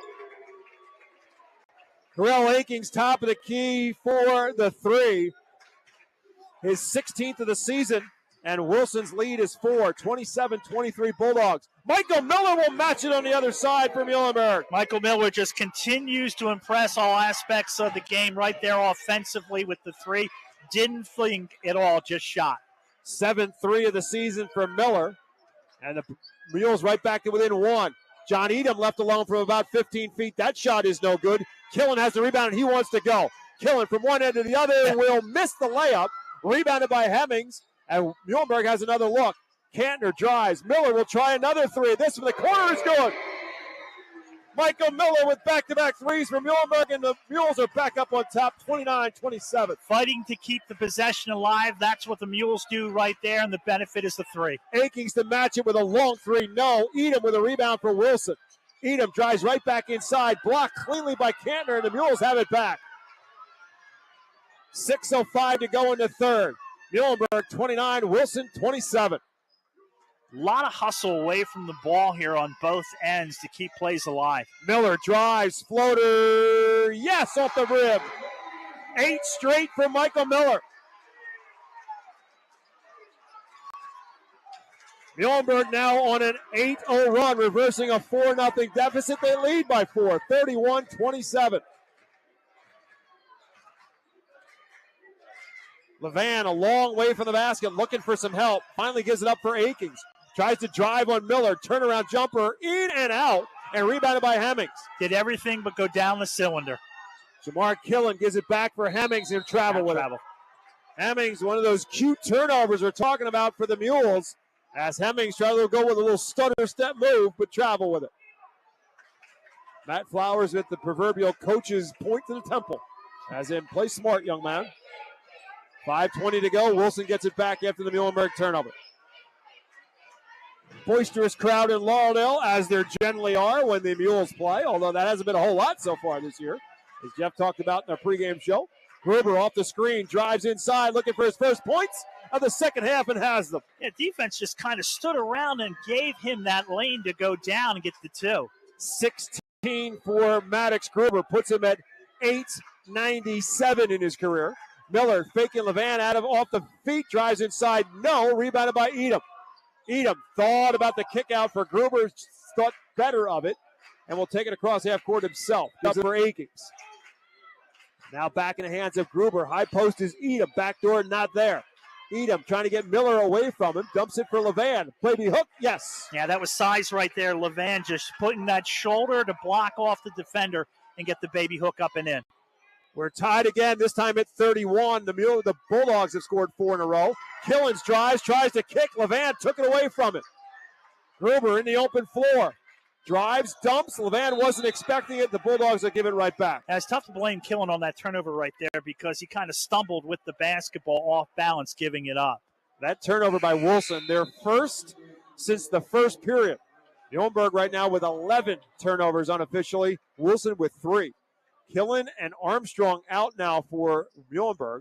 Jaden Perez and Amari Allen will check in for the Mules. Nope, Killen's Killen is going to stay. stay in. It'll be Hemmings who comes to the bench instead. So it's Armstrong and Hemmings out. Allen, Perez, Kantner, Killen, and Miller, the 5 out there right now for the Mules. A 31-31 tie halfway through the third quarter. Miller from the top of the key, guarded by Gruber. Inside for Killen. Kick out, Perez, corner 3. Yes! Oh. Jaden Perez with the Mules' third 3 of the third quarter. And they're back up on top by that 3. 34-31 Muhlenberg. What I like about Killen right there is just sharing the basketball. Shot's not there. How else can I help? Wilson tries to go backdoor. Jaden Kantner knocked it out of bounds. It'll stay Bulldog basketball, and they'll go to their bench. Senior Cam Zulinger, sophomore Michael Glover in. Levan and Edom out for the Bulldogs. And timeout going to be called now by Muhlenberg. Matt Flowers will burn his first timeout, and we'll take one as well. 3 minutes, 32 seconds left to go in the third period. Muhlenberg 34, Wilson 31 when we come back to Laureldale after this. Savage 61 Chrysler Dodge Jeep Ram is once again the #1 rated auto dealership in Pennsylvania. Thinking it's time to trade up for something newer? We offer the most insane trade-in values you'll find anywhere. Whether you're looking for a new or certified pre-owned vehicle, our dedicated team will make sure you drive away happy. Visit us today at savage61.com and see why we're Pennsylvania's top choice. 34-31, Muhlenberg on top. Mules with 9 of their 11 points in this third quarter from beyond the arc. Michael Miller, Jaden Perez with those threes. Miller with 2 of them and Perez with 1. And that's the difference right now on the board. Muhlenberg on top, 34-31. It'll be Wilson basketball following the Mule timeout. McFadden, backdoor cut. Zulinger leads to a layup. And a turnover on the inbounds. Jaden Perez tried for the baseball pass, but he stepped in bounds, and Muhlenberg will give it right back. So Cam Zulinger on the drive scores the bucket, pulls the Bulldogs to within 1, and then on the inbounds pass, Muhlenberg will give it right back underneath for Wilson with a chance to retake the lead. Yeah, McFadden did that earlier with Glover and did it again with Zulinger. And now we're getting a bump and a foul underneath against Muhlenberg. Fool me once, shame on me. Fool me once, how that happened again. That's going to be on Killen, his first. No real foul troubles for anybody. Armstrong and Allen picked up 2 fouls in the first half, but they start the second with those 2. There's a cut by Glover and a bucket from Michael Glover. 2 defensive lapses right there from Muhlenberg. 4 quick points for Wilson. Puts the Bulldogs back up on top on our 7th lead change of this game. 35-34 Bulldogs. 3 minutes to play in the third. Killen fakes McFadden out of his way. Floater to paint, not there. Akings with a tough rebound. He wants to go. A 4-on-2 for the Bulldogs. Zulinger, skip pass. Gruber open for 3. No. And Miller boxed out Glover and saved it off of Michael Glover, and it will be Muhlenberg basketball. Save it and send a statement right there, because he just took that ball and fired in perfectly legal play. Fired it off of Glover to let him know. Here's Kantner with a drive. Kantner comes up short. McFadden comes up with a rebound for Wilson. Jaden Kantner still has not scored for the Mules, who trail by a point. Wilson about to turn it over. Gruber tried to save it, and apparently he did. Matt Coldren's looking for a timeout, and he got the whistle when the shot was in the air. Wilson's going to get the timeout with 2:25 to go. Matt Coldren saw chaos on the floor and called timeout. Yeah, it's the physicality's amped up a little bit right there. Gruber lost control of the ball. Akings rescued him like he did on the football field countless times, and they turned around and tried to get the referee's attention to get that timeout right away. It took a second, but they finally got it. And here we go, back to the timeout. You're down. You're up a point right now. 35-34, Bulldogs on top. 2:25 left to go in the third. And Wilson calls the timeout. So no foul issues for either team right now. Which is kind of weird, given yes, the fact that this game is physical as it is right now. Yep, and the ball's on the floor. There's bodies diving on it. It's a very hard-fought, very intense basketball game. And the key word is hard-fought. Yep. There's no dirty fouls. No. Like, even with what Miller did, it's perfectly legal. I mean, Michael Glover's going to feel that tomorrow when he wakes up. But, hey, didn't do anything wrong. He took advantage of a situation. That's two good football players going after one another, and Miller and Glover, so that intensity, that aggressiveness is there. And it will be Wilson basketball following the timeout. McFadden, Gruber, Akings, Glover, and Zulinger, the five on the floor for the Bulldogs. McFadden off the Glover screen, trying to get away from Miller, and a foul. Perez and Miller were both there, and it's Perez who gets called for the foul. That'll be his second, Muhls' second. That's the nice thing about this game. You haven't seen a lot of those ticky-tack fouls right there, or those soft fouls. That was away from the ball. And so Wilson will flip from one side of the floor to the other. McFadden will inbound it.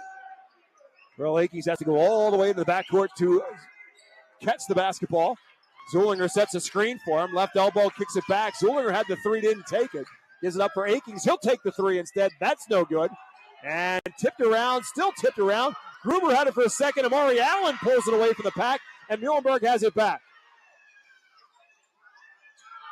Perez, Miller, Killen, Allen, and Cantner, the five on the floor for the Mules. In the hands of Cantner between the circles. Takes a look over the bench and sees what Matt Flowers wants him to do with 1:45 to go into third. Down by a point. Screening open Miller on the right side. Killen posting up down low. Akings leaning on him. Kick it back. Allen for three in the lead. No. Miller with a rebound. Misses it. And Glover pulls down the rebound for Wilson. Oh, Miller's going to regret that one later. Gruber in the open floor. Drives. No. And tipped out of bounds. Last touch by Amari Allen. It'll stay Bulldog basketball. If you don't have some passion, you might want to just stay on the bench. As Eli Hemmings will check back in, as well as Justin Armstrong for Muhlenberg. John Edom will check back in now for the Bulldogs. And Corell Akings out with 1:24 left in the third. Edom open, doesn't take the shot. Glover looking for the post inside. Gives it for Gruber instead. Drives, blocked, and fouled. Yeah, Killen's going to get him from behind. If so, that's the second on Killen, and it will be a two-shot foul for Maddox Gruber. I look again. I mean, you see Maddox Gruber more than I do, and I'm watching, going, how does he get it done? You thought he was like 6'4" and no, I knew he, based on what he's accomplished. If you did right, I knew he wasn't. Right. But again, if you've never seen the kid, like Bob said, you'd think he's 6'3", 200 pounds. Instead, he's at the free throw line shooting two and makes the first. He's third of the game. He's 3 for 3 from the stripe. He's a 79% free throw shooter. It's just hard to find flaws in his game. He just does a lot of things really, really well. He shoots it. He drives. He plays good defense. He's got a motor that doesn't stop. And he loves to win. It's 2 for 2 at the line. He's got 18 now in the ballgame. And the Bolson lead is 3 as a result. 37-34 Bulldogs. 1:10 left in the third. Muhlenberg has the basketball. Hemmings, right side. Swings it around left side for Killen. Killen without a point so far in the third. Gives it up instead for Armstrong. Collado trying to post up down low. Armstrong doesn't give it to him. Swings it from left side to right for Allen, and now for Hemmings. Right back to Armstrong. Post up is Collado. Back for Killen. Killen not even looking to shoot or to drive. Hemmings does instead. Kicks it for Allen, and he traveled with it. Allen kind of got caught up in what he wanted to do with it and took an extra step, and the Mules will give it right back. I think McFadden has Killen's license. I think he's got his address. I think he's got his address, his Yahoo address. I mean, he's just living everywhere. I mean, he's stopping Killen. You're right, because he's not even looking to score. He's looking to pass before he's looking to score, and that's not Shamar Killen's MO. With 35 seconds left to go in the third, Wilson has the basketball and a 3-point lead at 37-34. Zulinger, Edom, McFadden, Glover, and Gruber. And again, Wilson will try to hold for one shot here like they did at the end of the second. They just came up empty. They held it for almost 54 seconds at the end of the second quarter. It's down to 15 seconds here in the third. Zulinger gives it up for McFadden with 10 to go in the period. McFadden off the screen with 6 for Zulinger. Catch and shoot 3. Wow. Got it. What a great possession. That time they got the shot they were looking for, and the 3 by Zulinger will send the Bulldogs to the lead, to the fourth quarter with their largest lead of the game after 3. Wilson 40, Muhlenberg 34. We'll take a timeout. Back with the final 8 on high school basketball, presented by Savage Auto Group on WEEU in Reading. Judd Firestone Plumbing is your trusted local expert for all your plumbing needs. With over 125 years of combined experience, our team has seen it all, ensuring top quality service and expert solutions every time. From leaky faucets to the kitchen or bathroom of your dreams, we handle it all with professionalism and care. Call today at 610-678-9080. Judd Firestone Plumbing, where experience and reliability come together for your peace of mind. Bad hair day? Bad day at the office? Bad day behind the wheel? Hey, stuff happens, even to the best of us. At least your car insurance rate doesn't have to take a hit. Get Erie Rate Lock from Erie Insurance. Gives you a great rate that stays put until you change a car, driver, or your address. Plus, seriously good service. Now that's something to smile about. Your Erie agent is Cross Keys Insurance. Get a quote today at crosskeysins.com. Erie Rate Lock does not guarantee continued insurance coverage and is not available in all states. We start quarter number 4 again alongside Jeff Nolan. My name is Bob McCool. 40-34 our score. Muhlenberg outscored in that third quarter by Wilson 16-11 to change what was a 1-point Bulldog lead after 2 to a 6-point Wilson lead. 40-34, and the Bulldogs will start with the basketball here in quarter number 4. Maddox Gruber with 18 points to lead all scorers. Michael Miller with a big third quarter for Muhlenberg. As Gruber will pop for 3. That one's off the rim. McFadden with a weak side rebound, put back, and he's fouled by Miller. And just add that to the list of things that McFadden has done well in this game with that rebound right there and going back up and drawing the foul. He is coming to the free throw line right now, looking for his first points of the game, and we'll tell you that talking about our Reading Fight Phil's player of the game, we're already thinking about McFadden because of the job he's done on Shamar Killen. Yeah, his points mean nothing. These are gravy right now. And it's missed. The first one is missed. Yeah, missed the gravy boat on that one. The foul by Miller is his first. And McFadden at the free throw line on the season is a 71% free throw shooter. He's a 4.9 points per game scoring average. And he misses them both. Edom flies in, gets the rebound. His putback is home. Wow. John Edom with those long arms just skies over everybody. And his putback has Wilson on top, 42-34. First points of the game for Edom. Largest deficit for Muhlenberg at 8. Hemmings still from behind by Akings. Akings in the open floor. Spins away from Killen and finishes for 2 more. Another Muhlenberg turnover, and Karel Akings scores again. And again, Hemmings makes that young man mistake right there, spinning away, doesn't see the defensive Akings cheating coming over and just stripped him of the ball. So Matt Flowers, seeing this one slip away from him a little bit, calls the timeout. We invite you to come visit your favorite spot in Laurel, Shirley's Cafe and Tequila Bar. We know you're hungry, and Shirley's has you covered with nightly food and drink specials, including a wing special for Sunday football games from noon to 10 p.m. Check out the great service and fun atmosphere at Shirley's Cafe for lunch and dinner any day of the week. 44-34, Wilson with its largest lead now with a 10-0 advantage as the Bulldogs have gone now on a 9-0, let me correct myself, an 11-0 run since Muhlenberg led last at 34-33. Wilson again with a strong finish to the third quarter, much like they did in the first, and has pushed it open here in this fourth period, leading to the Muhlenberg timeout. Well, he said, Matt Coldren said, we can't let him leak out, and we've seen that disappear a little bit right now, and he's made that work defensively. And he goes, if we shoot, we can beat anybody in the league if we shoot well, and they're shooting better as well and getting higher percentage shots. Again, 18 for Gruber, 9 for Akings, 6 for Levan. Cam Zulinger with a big 3 at the buzzer for the Bulldogs has 5. Here's Kantner in a drive, still looking for his first points, blocked and fouled. Jaden Kantner will shoot 2. Sometimes if you can't get going, you've got to get yourself going, and Kantner right there looking for that opportunity to get himself on a roll. And again, you got him and Killen just standing down there. Killen comes to the bench. He's suffered offensively here tonight, and a late run by him would be great from Muhlenberg as Kantner's first free throw is good. Foul called against Luke Levan. That's his first. As Kantner gets that point, and he is an excellent foul shooter. 80% on the season. His first point comes with 6:59 left to go in the fourth quarter, and he misses the second.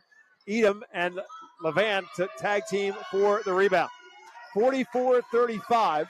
That point by Kantner ends a 13-point run for the Bulldogs. Akings catch and shoot corner three. No. Tipped around, and Jaden Perez has the rebound for the Mules. 6:40 to go. Muhlenberg has the basketball. They trail by 9. Kantner goes the other way. Kantner drives. Left-hand finish. No. Levan has the rebound for Wilson. Outlet pass for Edom. Up ahead for Akings. 3-on-1. Beautiful pass. Gruber to layup. Wilson taking advantage of the numbers right there, getting out quickly, and Gruber with a strong finish. 20 for Maddox Gruber. The lead is 11 for Wilson. And now a palming violation called on Shamar Killen, trying to get around that defense of McFadden. Muhlenberg will turn it over again. Not only do you have McFadden in your face, but then McFadden gets some help there defensively, forcing that turnover. 15 turnovers for Muhlenberg. Wilson, flip side of that, has turned it over 3 times. 46-35, Bulldogs on top, 6 minutes to go. Edom looks for Levan, threw it into traffic. Levan caught it, shot no, rebounded by Perez. Outlet pass almost taken away by McFadden. It's going to be Muhlenberg basketball at half court. Michael Miller, Jaden Kantner, Jaden Perez, Eli Hemmings, Shamar Killen, the 5 out there for Muhlenberg. Down by 9. Kantner now looking to be the aggressor on the offensive side. Season opening drives, gets Gruber on his back, gets the foul. Maddox Gruber commits this first. Gruber left his feet early right there, committed that very easy foul to call. So Kantner right back to the free throw line where he just went 1 for 2. We'll shoot 2 more here. Gruber hasn't made a lot of mistakes. That is one of a few. Very few. Muhlenberg will pull everybody else away from the free throw line, use it as an unofficial timeout. Matt Coldren says, it's not a bad idea. Let me get a couple guys over here myself. Kantner again misses the free throw. An 80% free throw shooter. He's just missed 2 in a row.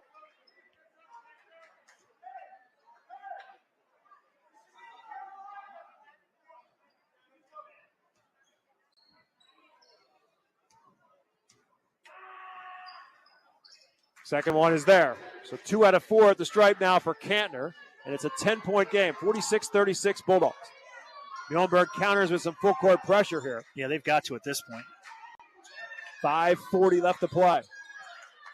Hemmings hounding Gruber. Gets away from him with a crossover. Drives and a bump and a foul from behind. That's going to be called on Hemmings. Just his first, Muhlenberg's second.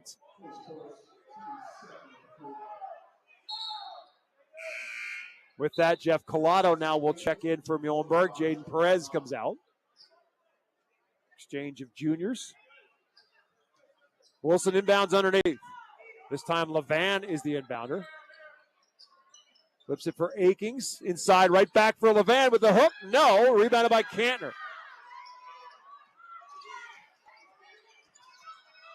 Kantner off the screen from Collado. Drives himself into traffic and tied up and jump ball. Possession arrow will keep it Muhlenberg's favor. Yeah. You want to do something, you want to get them on, you want to get yourself, get your team on a roll, and sometimes you make a silly mistake like that, just dribbling yourself into problems. Substitutions back in for Muhlenberg. Armstrong and Perez back in. Collado and Kantner out.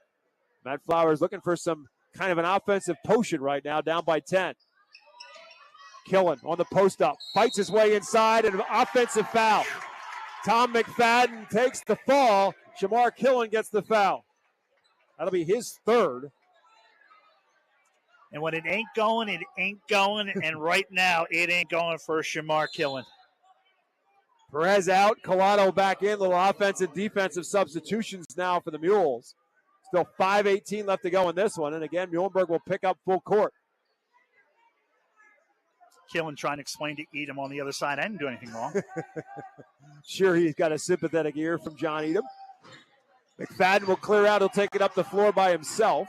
And then dump it off for Edom. And then for Gruber between the circles. Guarded by Hemmings. Goes the other way on him. Helped by Collado. Fade away by Gruber. No. Fight for the rebound. Out of bounds. Last touch by John Edom. It's Muhlenberg basketball. Cam Zulinger, Michael Glover back in for Wilson. Jade Perez back in for Muhlenberg. 5 minutes exactly left to go in this one. I think Gruber saw a little bit of daylight going down that left side of the lane right there, off balance, trying to shoot. It just wasn't there for him. So Muhlenberg gets it right back, and the deficit for the Mules is still 10. 46-36. The pace and the score, obviously, to the delight of Wilson. Armstrong gives it back for Killen. Almost taken away by McFadden. It leaves Killen open, and he buries the shot. Tom McFadden went for the steal, and Shamar Killen makes him pay. All 9 points, all 3-pointers for Killen, and that's a big one right there. 14 now on the season for Shamar Killen. The Mules within 7. McFadden gives it up for Zulinger. Inside, they missed John Edom, but he missed the shot. Fight for the rebound, and Killen comes away with it, and a foul called on Jaden Perez on the hole. I think if Matt Flowers looks at this tape, he's going to go defensively here in the second half. There have been some real, very obvious mental lapses defensively. So that's the foul on Perez. That is the 4th against Muhlenberg. And again, the rule now in high school basketball, you get 5 fouls in a quarter, and you put your opponent on the line to shoot 2 the rest of the way. And Wilson will be that way if and when Muhlenberg commits another foul with still 4:15 left to go in the game. 46-39 Wilson. They've got the basketball. Right now it's in the hands of Tom McFadden, guarded by Killen. Gives it up for Edom. Edom wants to drive. Floats, lost the handle on it, out of bounds to Muhlenberg. Nice stop by the Mules there. 4 minutes left here, down 7. And again, offensive and defensive substitutions for Matt Flowers. Perez back in, Collado back out. It's Killen, Armstrong, Perez, Miller, and Hemmings on the floor right now for the Mules. Armstrong has it, gives it up for Killen. Killen wants to drive on McFadden. Takes a step back 3. No. Glover fights for the rebound, and they'll go to the jump ball. Well, Killen does a nice job following up the miss to get in that play with Glover to get the tie up in the whistle. Glover with his butt on the floor and the ball in his hands. Michael Miller and Shamar Killen trying to rip it out of his hands. Good luck with that. And it will be Wilson basketball, I believe. McFadden will be the inbounder. 3:46 left in this one. A 7-point difference to the advantage of Wilson.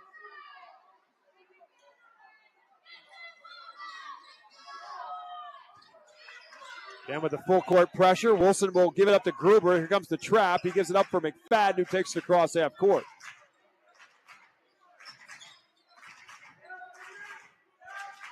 Wilson making Muhlenberg chase. Zulinger had an open look. They're not in a hurry to shoot.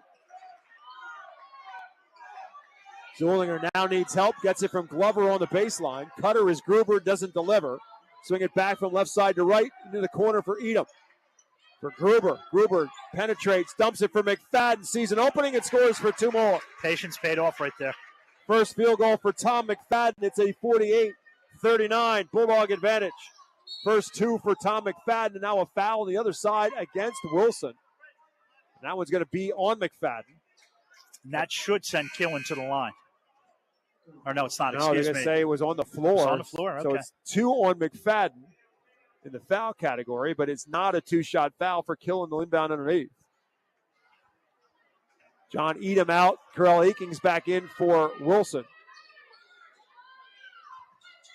Inbounds for Perez. Bodied up against Glover. Trying to fight his way inside. Tries to kick it out. Tipped away by Akings. Taken away by Gruber. From one end to the other. Nobody's fouled. So again, the Bulldogs on the turnover. Trying to turn it into offense on the other side.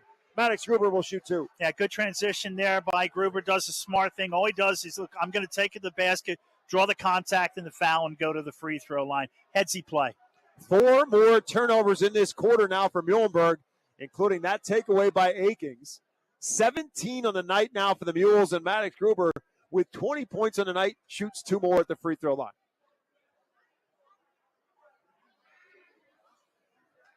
That one halfway down, comes back out. He's now 4 for 5 at the line. Gruber with his 20, now over 900 in his career, 901 to be exact. 2 minutes and 52 seconds remaining in this ballgame. And Gruber's 1 out of 2, makes it a 10-point Wilson advantage. 49-39 Bulldogs. Muhlenberg with the basketball. Armstrong. A foul called on the screen by Miller. An illegal screen called against Michael Miller will be another Muhlenberg turnover. That'll be the second on Miller. And Wilson gets the ball back. Jeff Collado back in. Jaden Kantner back in now for the Mules.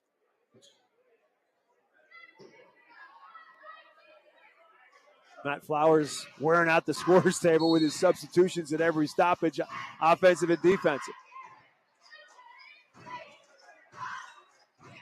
Akings trap, gives it up for Zulinger across half court for McFadden. They've got numbers, but they'll wait. Gruber now has it in the corner. 2:30 left to play. Bulldogs on top by 10. Gruber backdoor look. Zulinger, it's a layup. Yeah. Skip pass right inside. He couldn't have threaded the needle any sweeter than that. Wilson lead is 12, 51-39 Bulldogs. Kantner drived and fouled. Jaden Kantner again trying to work his magic inside, and the foul called on Gruber is his second. Third against Wilson. Not a shooting foul again for the Mules. They'll inbound underneath. For Armstrong, left alone for three. No. Rebounded by Zulinger. McFadden in the open floor. Up ahead for Akings. Drives to the middle. Kicks it back, and Gruber and company will play some keep away and make Muhlenberg chase with 2 minutes to go. Skip pass. Glover left alone behind the defense, and another easy two. Great find, Cam Zulinger. Gamble does not play off defensively for Muhlenberg right there. Kantner drives, tripped, and fouled. No, they're going to call it travel. Yeah, nobody touched him. So another Muhlenberg turnover. Kantner a little slow to get back up now with 1:47 to go. And this one now a 14-point Bulldog advantage. Right now, that Wilson defense that we talked about in the pregame holding Muhlenberg here in the second half to just 16 points. Again, Jaden Kantner with 2. Shamar Killen, who averages 19 plus with 9, all on threes. Another backdoor look. Zulinger gave it up for Akings, and Wilson will just run clock instead with 1.5 minutes to go. Any foul by Muhlenberg puts Wilson on the line to shoot 2. Wilson just playing keep away. Gruber chased by Armstrong. Puts on the brakes, gives it back for McFadden. 1:10 to go. Bulldogs have kept it for 50-plus seconds again here in this final 2 minutes of the fourth quarter. With 1:07 to go, the kickball will stop the play. Wilson has had so much success in this series last year when Muhlenberg picked up the win on the home court, ended an 8-game winning streak. And right now, Wilson picked up the win, the second win in the series last year, and they've got themselves a new streak. 1 minute to go. And again, Wilson keeping it away. Muhlenberg not opting to foul at this point in time with a 14-point difference on the scoreboard. And Wilson contented to just run clock. But now inside of 45 seconds to go. Great ball movement by Wilson. And again, Muhlenberg not fouling. And if this is successful, Wilson will run off the final 2 minutes of this basketball game. Muhlenberg chasing but not fouling. Gruber works inside, but he's not looking to shoot. Gruber with 21 on the night. Invite you to stick around for our post-game show, presented by Pizza Como, our Reading Fighting Phil's player of the game, and our American Diner play of the game when this one's all said and done. And the Wilson Bulldogs will go to 4-1 now on the division side of things. Muhlenberg will slip under 500 at 2-3 in the division, as there's a foul with 10 seconds to go. And will put Wilson on the line. Foul called on Armstrong, I think mostly just out of frustration. Puts Tommy McFadden at the free throw line. McFadden will shoot 2 in the double bonus. Right now, Wilson defense holding Muhlenberg to a 5-point quarter. McFadden misses another free throw. It's the one thing he has done wrong tonight. He's 0 for 3 from the free throw line. despite being a 71% free throw shooter on the season. But he has handled the basketball. He has played impeccable defense in the scheme of things for Wilson tonight. Second is good. 3 points in the night for McFadden. Makes it a 15-point game with another possession here for Muhlenberg. Killen will pull up for three. No, and rebounded by Zulinger. And the seconds will tick down, and the Wilson Bulldogs pick up a big road victory tonight on the road in Lauderdale. The final score, Wilson 54, Muhlenberg 39. We will take a timeout back with our Pizza Como postgame show right after this on The Voice, 8:30 a.m. WEEU in Reading. Ahoy! Adelphia Seafood is your neighborhood market for the freshest seafood around, with locations in West Lawn, Fairgrounds Market, and Pottsville. They offer a range of delicious options from crab cakes, clams, fresh organic salmon, and succulent shrimp, as well as convenient take-home dinners and more. For more information or to place an order, visit adelphiaseafood.com or just call one of their stores. Enjoy top-quality seafood and exceptional service right in your community at Adelphia Seafood. If you are buying or selling a home, contact RE/MAX real estate agent Phil Macaronis. With over 20 years of experience and a member of the RE/MAX Hall of Fame, Phil does it all, from residential to commercial real estate sales. And with his large catalog of repeat and referral customers, you know you can depend on Phil Macaronis, no matter where you're looking for your next home. Call 610-670-2770 or call Phil directly anytime at 610-858-4555. Are your garage doors noisy, squeaky, or moving unevenly? Do they snap, crackle, or pop? Having trouble opening and closing them? Don't be left sitting in the driveway. It's time for a tune-up from Overhead Door. Starting at just $99, we'll inspect, lube, and adjust your garage doors so they operate smoothly. Call today and ask for a tune-up special from Overhead Door, your hometown garage door company since 1965. Overhead Door, we're more than just doors. OverheadDoorReading.com.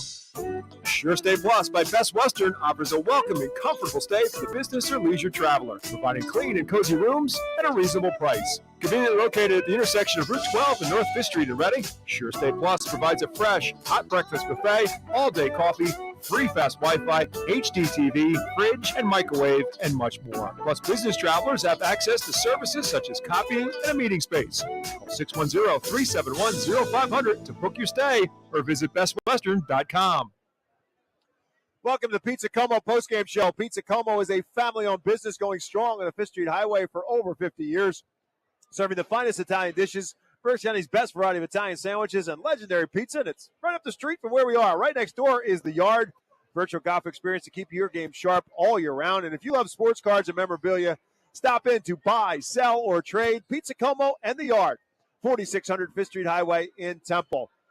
Well, the Muhlenberg Muhls started out with a blaze in this basketball game. They jumped out on top of Wilson by a score of 13-4, forcing Matt Coldren to call an early first period timeout, and it certainly settled down the Bulldogs. And Wilson responded by running off the final 7 points of the first quarter to pull within 2, and ultimately score the first 4 points of the second quarter as well to take the lead at 15-13. And we were back and forth pretty much through all of this until Wilson pulled a little separation at the end of the third quarter, made it a 6-point game after 3 at 40-34, and then Wilson ultimately pulls it away, a 15-point win for the Bulldogs at 54-39. Jeff Nolan is down to the floor. He's caught up with Matt Coldren and Tom McFadden. Jeff, take it away. Hey, here we go, ladies and gentlemen. Welcome, Bob. I appreciate that. We got to get everybody in the right spot down here. Matt Coldren, Tom McFadden. Nice win tonight by Wilson. Hey, Coach, I'm going to start with this guy over here. Tom, I got to ask you a question. If the Queen is hiring guardsmen, you want to go over there? Because you had Killen Mark tonight, and you did a great job on Shamir. Talk about that.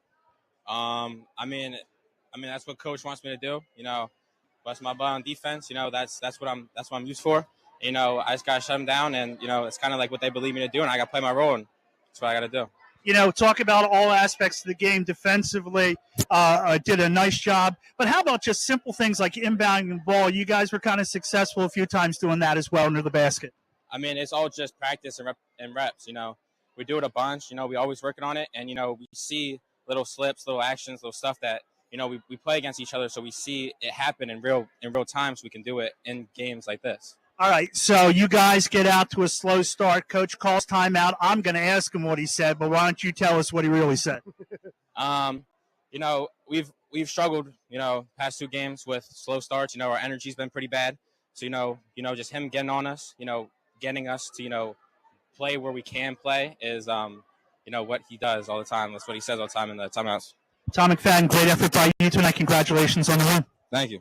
All right, Coach. I asked him, you guys, they got out. You said, all right, we got to stop them from leaking out and getting early buckets. Yeah. They did that. You called a timeout. Bob McCool wants to improve his life. What did you say so he can use it in further? You know what? I got to get, it's me maturing as a coach, though. 10 years ago, I'd have been screaming and carrying on. And high school kids don't need that. They need a calming, a voice. And I just told them, we were settling. Truthfully, the problem was I thought we were settling for threes early in the game. I really think we're at our best when we are attacking the rim and then finding each other. And I don't think our bigs got enough touches inside also. We were really successful when our bigs touch the ball because they are very unselfish and they find us. And I think when you have guards who can step in and are squared up to the basket all the time, I think your percentages go way up. So it was just about calming down, getting a little bit better looks on offense, and just digging our heels in a little bit also. I thought we did a poor job early with our shot selection, but also defensively. We didn't box out and rebound. They'd miss a shot, and they had smaller guards getting rebounds over our guys because they were a little bit tougher early, and we just weren't engaging our bodies with theirs. Early on, it looked like they were almost daring you to shoot the three. Did you feel that? No, I didn't. I honestly, I think we're a good shooting team. Like I said, I think they were ill-advised shots. I think when you make a three off of 1 or 2 passes, especially early in a game, it's not a high efficiency thing. And I'm really big on, especially early in a game, getting touches for people, especially in a big game with nerves and everything. You get the ball in your hand a couple times, it calms you down a little bit. And I thought we did that. And we talked before the game. I didn't mention this to you, but before the game, we knew they were going to throw punches early. We just had to withstand their runs. And then I thought by the end of the game, our calmness would have handled, the game. And I think that's what happened. I think we got a little bit of a lead in the fourth quarter. And our calmness and our poise with the ball against pressure really gave them trouble. And we got some easy buckets. You wanted to protect the basketball. You did a nice job of the turnovers, limiting them tonight. That's got to make you happy. Yeah, it totally does. In any sport, turnovers kill you.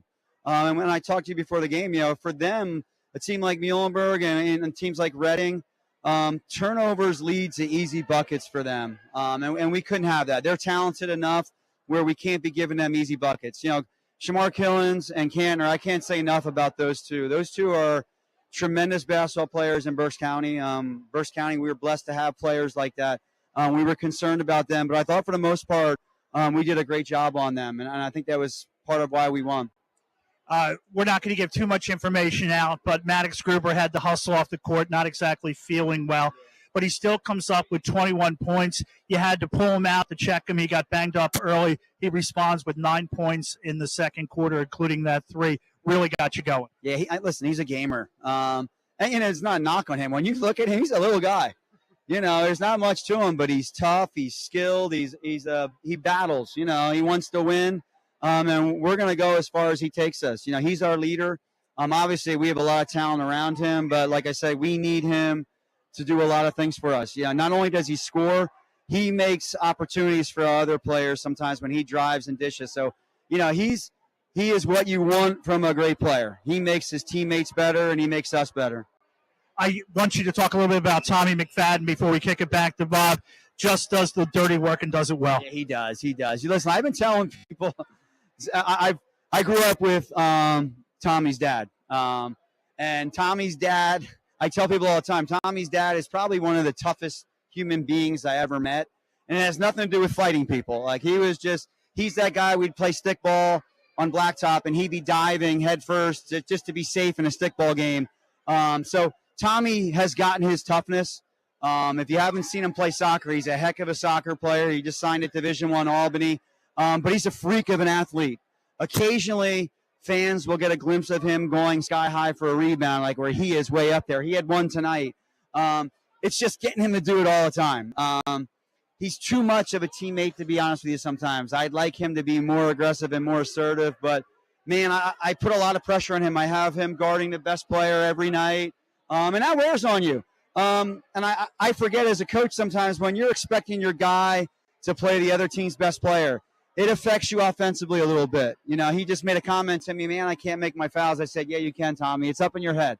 But listen, he's a stud. He's a Division I soccer player, which means he's a Division I athlete. And when you watch us play, you can tell. Well, great. Now I've got a whole generation out there Googling stickball. But, hey, listen, congratulations on the win. I appreciate you guys. Bob, I'm sure you did pretty good tonight. You probably did better since Rich wasn't here. Rich is down getting ready for my Penn State Nittany Lions to beat Notre Dame on Thursday night. Got a prediction? Penn State by 9. All right, get to your bookies. Thanks, Matt. Yeah. All right, that is Matt Coldren, the head coach at Wilson, with an impressive win on Muhlenberg Court. The man that actually teaches here as well. Bob, back to you. Thanks very much. Great job, boys. Down on the floor, Wilson with the victory, 54-39, our final score. Now it's time for us to take a look at our player of the game, and that's brought to you by the Reading Fightin' Phils and their all-new Redner's Event Center at First Energy Stadium. The Art Phils remind you to have your next sports team banquet in the Art Phils all-new Redner's Event Center banquet and meeting facility at First Energy Stadium. Whether it's a sports banquet, a wedding or corporate meeting, or event of any charity fundraiser, dinner as well, number one place for events in Berks County for groups of 40 to 1,000 is the all-new Redner's Event Center at the Art Phils. Go to artphils.com/events for more information. And our Reading Fightin' Phils player of the game is the aforementioned Maddox Gruber. And his head coach, Matt Coldren, summed him up perfectly. He is indeed a gamer. And as he said, as he goes, we go. Well, he went for 21, and the Bulldogs end up winning it by 15 as a result, 54-39. As Gruber, shaken up in that first quarter, went to the locker room and came out ablazing. He ended up with 14 points in the first half, added 7 more in the second half. His 21 on the night now puts him over 900 in his career, now at 902 in his 4-year run so far for the Wilson Bulldogs. He is their top scorer with 21, 9 for Carell Akings, 7 off the bench for Cam Zulinger, including a big 3 at the end of the third quarter. 6 each for Luke Levan and Michael Glover, 3 for Tom McFadden, and 2 for John Edom. For Muhlenberg, led tonight by Michael Miller, who finished with 11 points. Shamar Killen held to just 9, 10 points under his average. Jaden Cantor held to just 2. That's almost 13 points under his average. And so it's Miller with 11, Killen with 9, and a 7 for Eli Hemmings, 3 for Amari Allen, 4 for Justin Armstrong, 2 for Jaden Cantor, and 2 for Jeff Collado, and the Mules total of 39. Our play of the game is brought to you by the American Diner in West Reading. Whether it's breakfast, lunch, dinner, or a late-night snack, you'll find a variety of menu items and homemade desserts. American Diner serves breakfast all day, and dinner entrees include dinner rolls and butter, soup and salad bar, and a choice of a potato or vegetable. There's a full senior citizen menu that includes a free dessert. Military veterans receive a 10% discount. Open daily from 7 a.m. to 9 p.m. and serving the community for generations since 1994. And no surprise that our play of the game comes off a Muhlenberg turnover that turns into offense on the other side. Muhlenberg turned it over 6 times in the fourth quarter and 19 times in the ball game. And late in midway through that fourth quarter, with Wilson trying to put this thing away, they got a steal and a takeaway on one end. Carell Akings on a run out, along with Maddox Gruber, run a perfect textbook 2-on-1, and it leads to a Maddox Gruber field goal, his only field goal of the fourth quarter, but it was a big one, and the Mules end up turning that turnover and Wilson turning it into offense with Gruber scoring from the feed from Akings. That was our American Diner play of the game. 54-39, Wilson wins it. We'll take one more timeout and come back and wrap up a night of high school basketball and fill you in on what comes next here on WEEU. This season, stick with everyone's favorite snack, Diefenbach's potato chips. Legend has it, Mark Diefenbach loved kettle-cooked chips so much, he turned his kitchen in Berks County into the ultimate snack factory. Now, 60 years later, we're still crafting our chips with the same passion and the finest ingredients, right where it all began. Diefenbach's potato chips, available in all your favorite flavors when you need that PA-crafted crunch. Elite Fuel Services has been one of Berks County's best-kept secrets for more than 20 years. They're a full-service heating and cooling company. Not only do they deliver heating oil, propane, diesel fuel, and gasoline, Elite also has a full HVAC team that is ready to tackle any of your heating or cooling needs. Just a quick Google search away. Elite Fuel Service. Read the reviews and give them a call. You'll feel part of the Elite Fuel family, giving you the peace of mind you deserve. Looking for a game-winning play for your next tailgate or get-together? Score big this season with trays from Chick-fil-A. Delicious chicken nuggets and chicken strips, fruits and garden salads, chocolate chunk cookies, and their delicious mac and cheese. Make a play with Chick-fil-A and you'll be a winner every time.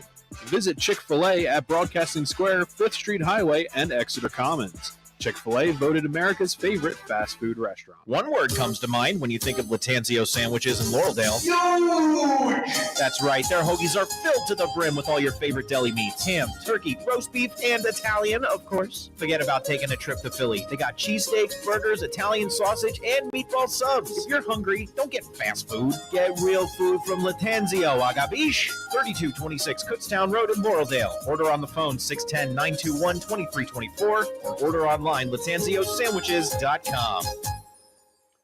You're listening to 8:30 a.m. WEEU in Reading. You've been listening to high school basketball. The Wilson Bulldogs turned into what is a 15-point victory. Seemed a whole lot closer than that because it was a whole lot closer now. We had a bunch of lead changes in this one, a bunch of ties in this one. But ultimately, the Bulldogs, to Matt Coltrne's point, Jeff Nolan, the patience pays off tonight for Wilson. They were patient early on. They got themselves back in the ballgame, and they were patient with the basketball down the stretch at the end of that third quarter to get a three from Cam Zulinger. That made it a 6-point game, and extremely patient with the basketball in the fourth quarter as well. It says so much the character of a team when you could take a punch like that Muhlenberg gave you in the opening moments and come back and win a basketball game.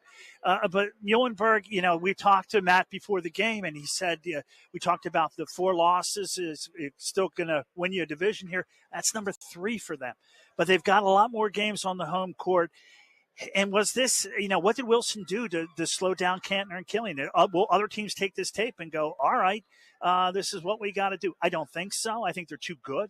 I don't think it's going to happen again. But, boy, they really had the antidote today for Killian and Cantor. So Wilson now goes to Conrad Weiser on Thursday for a crossover against Division II. Muhlenberg, the same. They will take on Daniel Boone on Thursday night. Matt Flowers telling us before the game tonight that what the recipe for him was, we've got 5 games left on our home floor. We got to win those 5 games. That'll win us the division.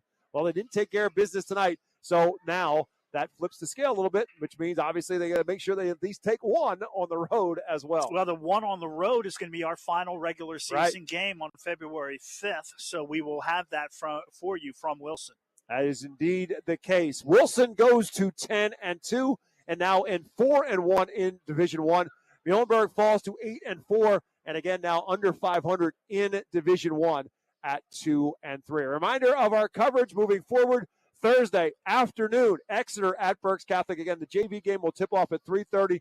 Varsity game will be on the air video only on Thursday night because of the Penn State game against Notre Dame on Thursday night. So video only Thursday afternoon around 4:30, 4:45 will be our coverage on our 8:30 WEEU Sports YouTube channel and as well on Facebook Live on our 8:30 WEEU Facebook page. Thursday, Exeter at Berks Catholic. Then next week, we go to Exeter for the Governor Mifflin Mustangs at Exeter. And then Friday night will be only against Wyomissing. And don't forget, the Scoreboard Show will make its debut for our basketball coverage beginning 1 week from tonight after our game is over with. As an example of this one, we're over, we go back to Jeff Nolan and Matt Knob back into the WEU studios for our Scoreboard Show. We will begin that 1 week from tonight. That will do it for our coverage. Thanks to Matt Knob back in the WE studios. Keep the show on the road. Thanks to Athletic Director Tim Moyer here at Muhlenberg High School for rolling out the red carpet. We appreciate that. For my colleague Jeff Nolan, my name is Bob McCool. Wilson Bulldogs are your victor tonight. They win it on the road against Muhlenberg by a final score of 54-39. Thanks for listening and watching high school basketball on WEU. We'll talk to you on Thursday with much more right here.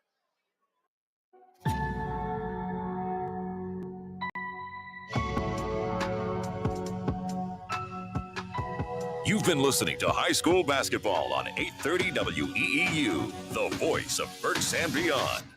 High school basketball on WEEU is brought to you by Adelphia Seafood, American Diner, Bachman's Roofing, Solar, and Remodeling, Chick-fil-A, Cross Keys Insurance, Diefenbach Snacks, Elite Fuel Service, Houndstown Ready, Judd Firestone Plumbing, Kuhn Funeral Home, Latanzio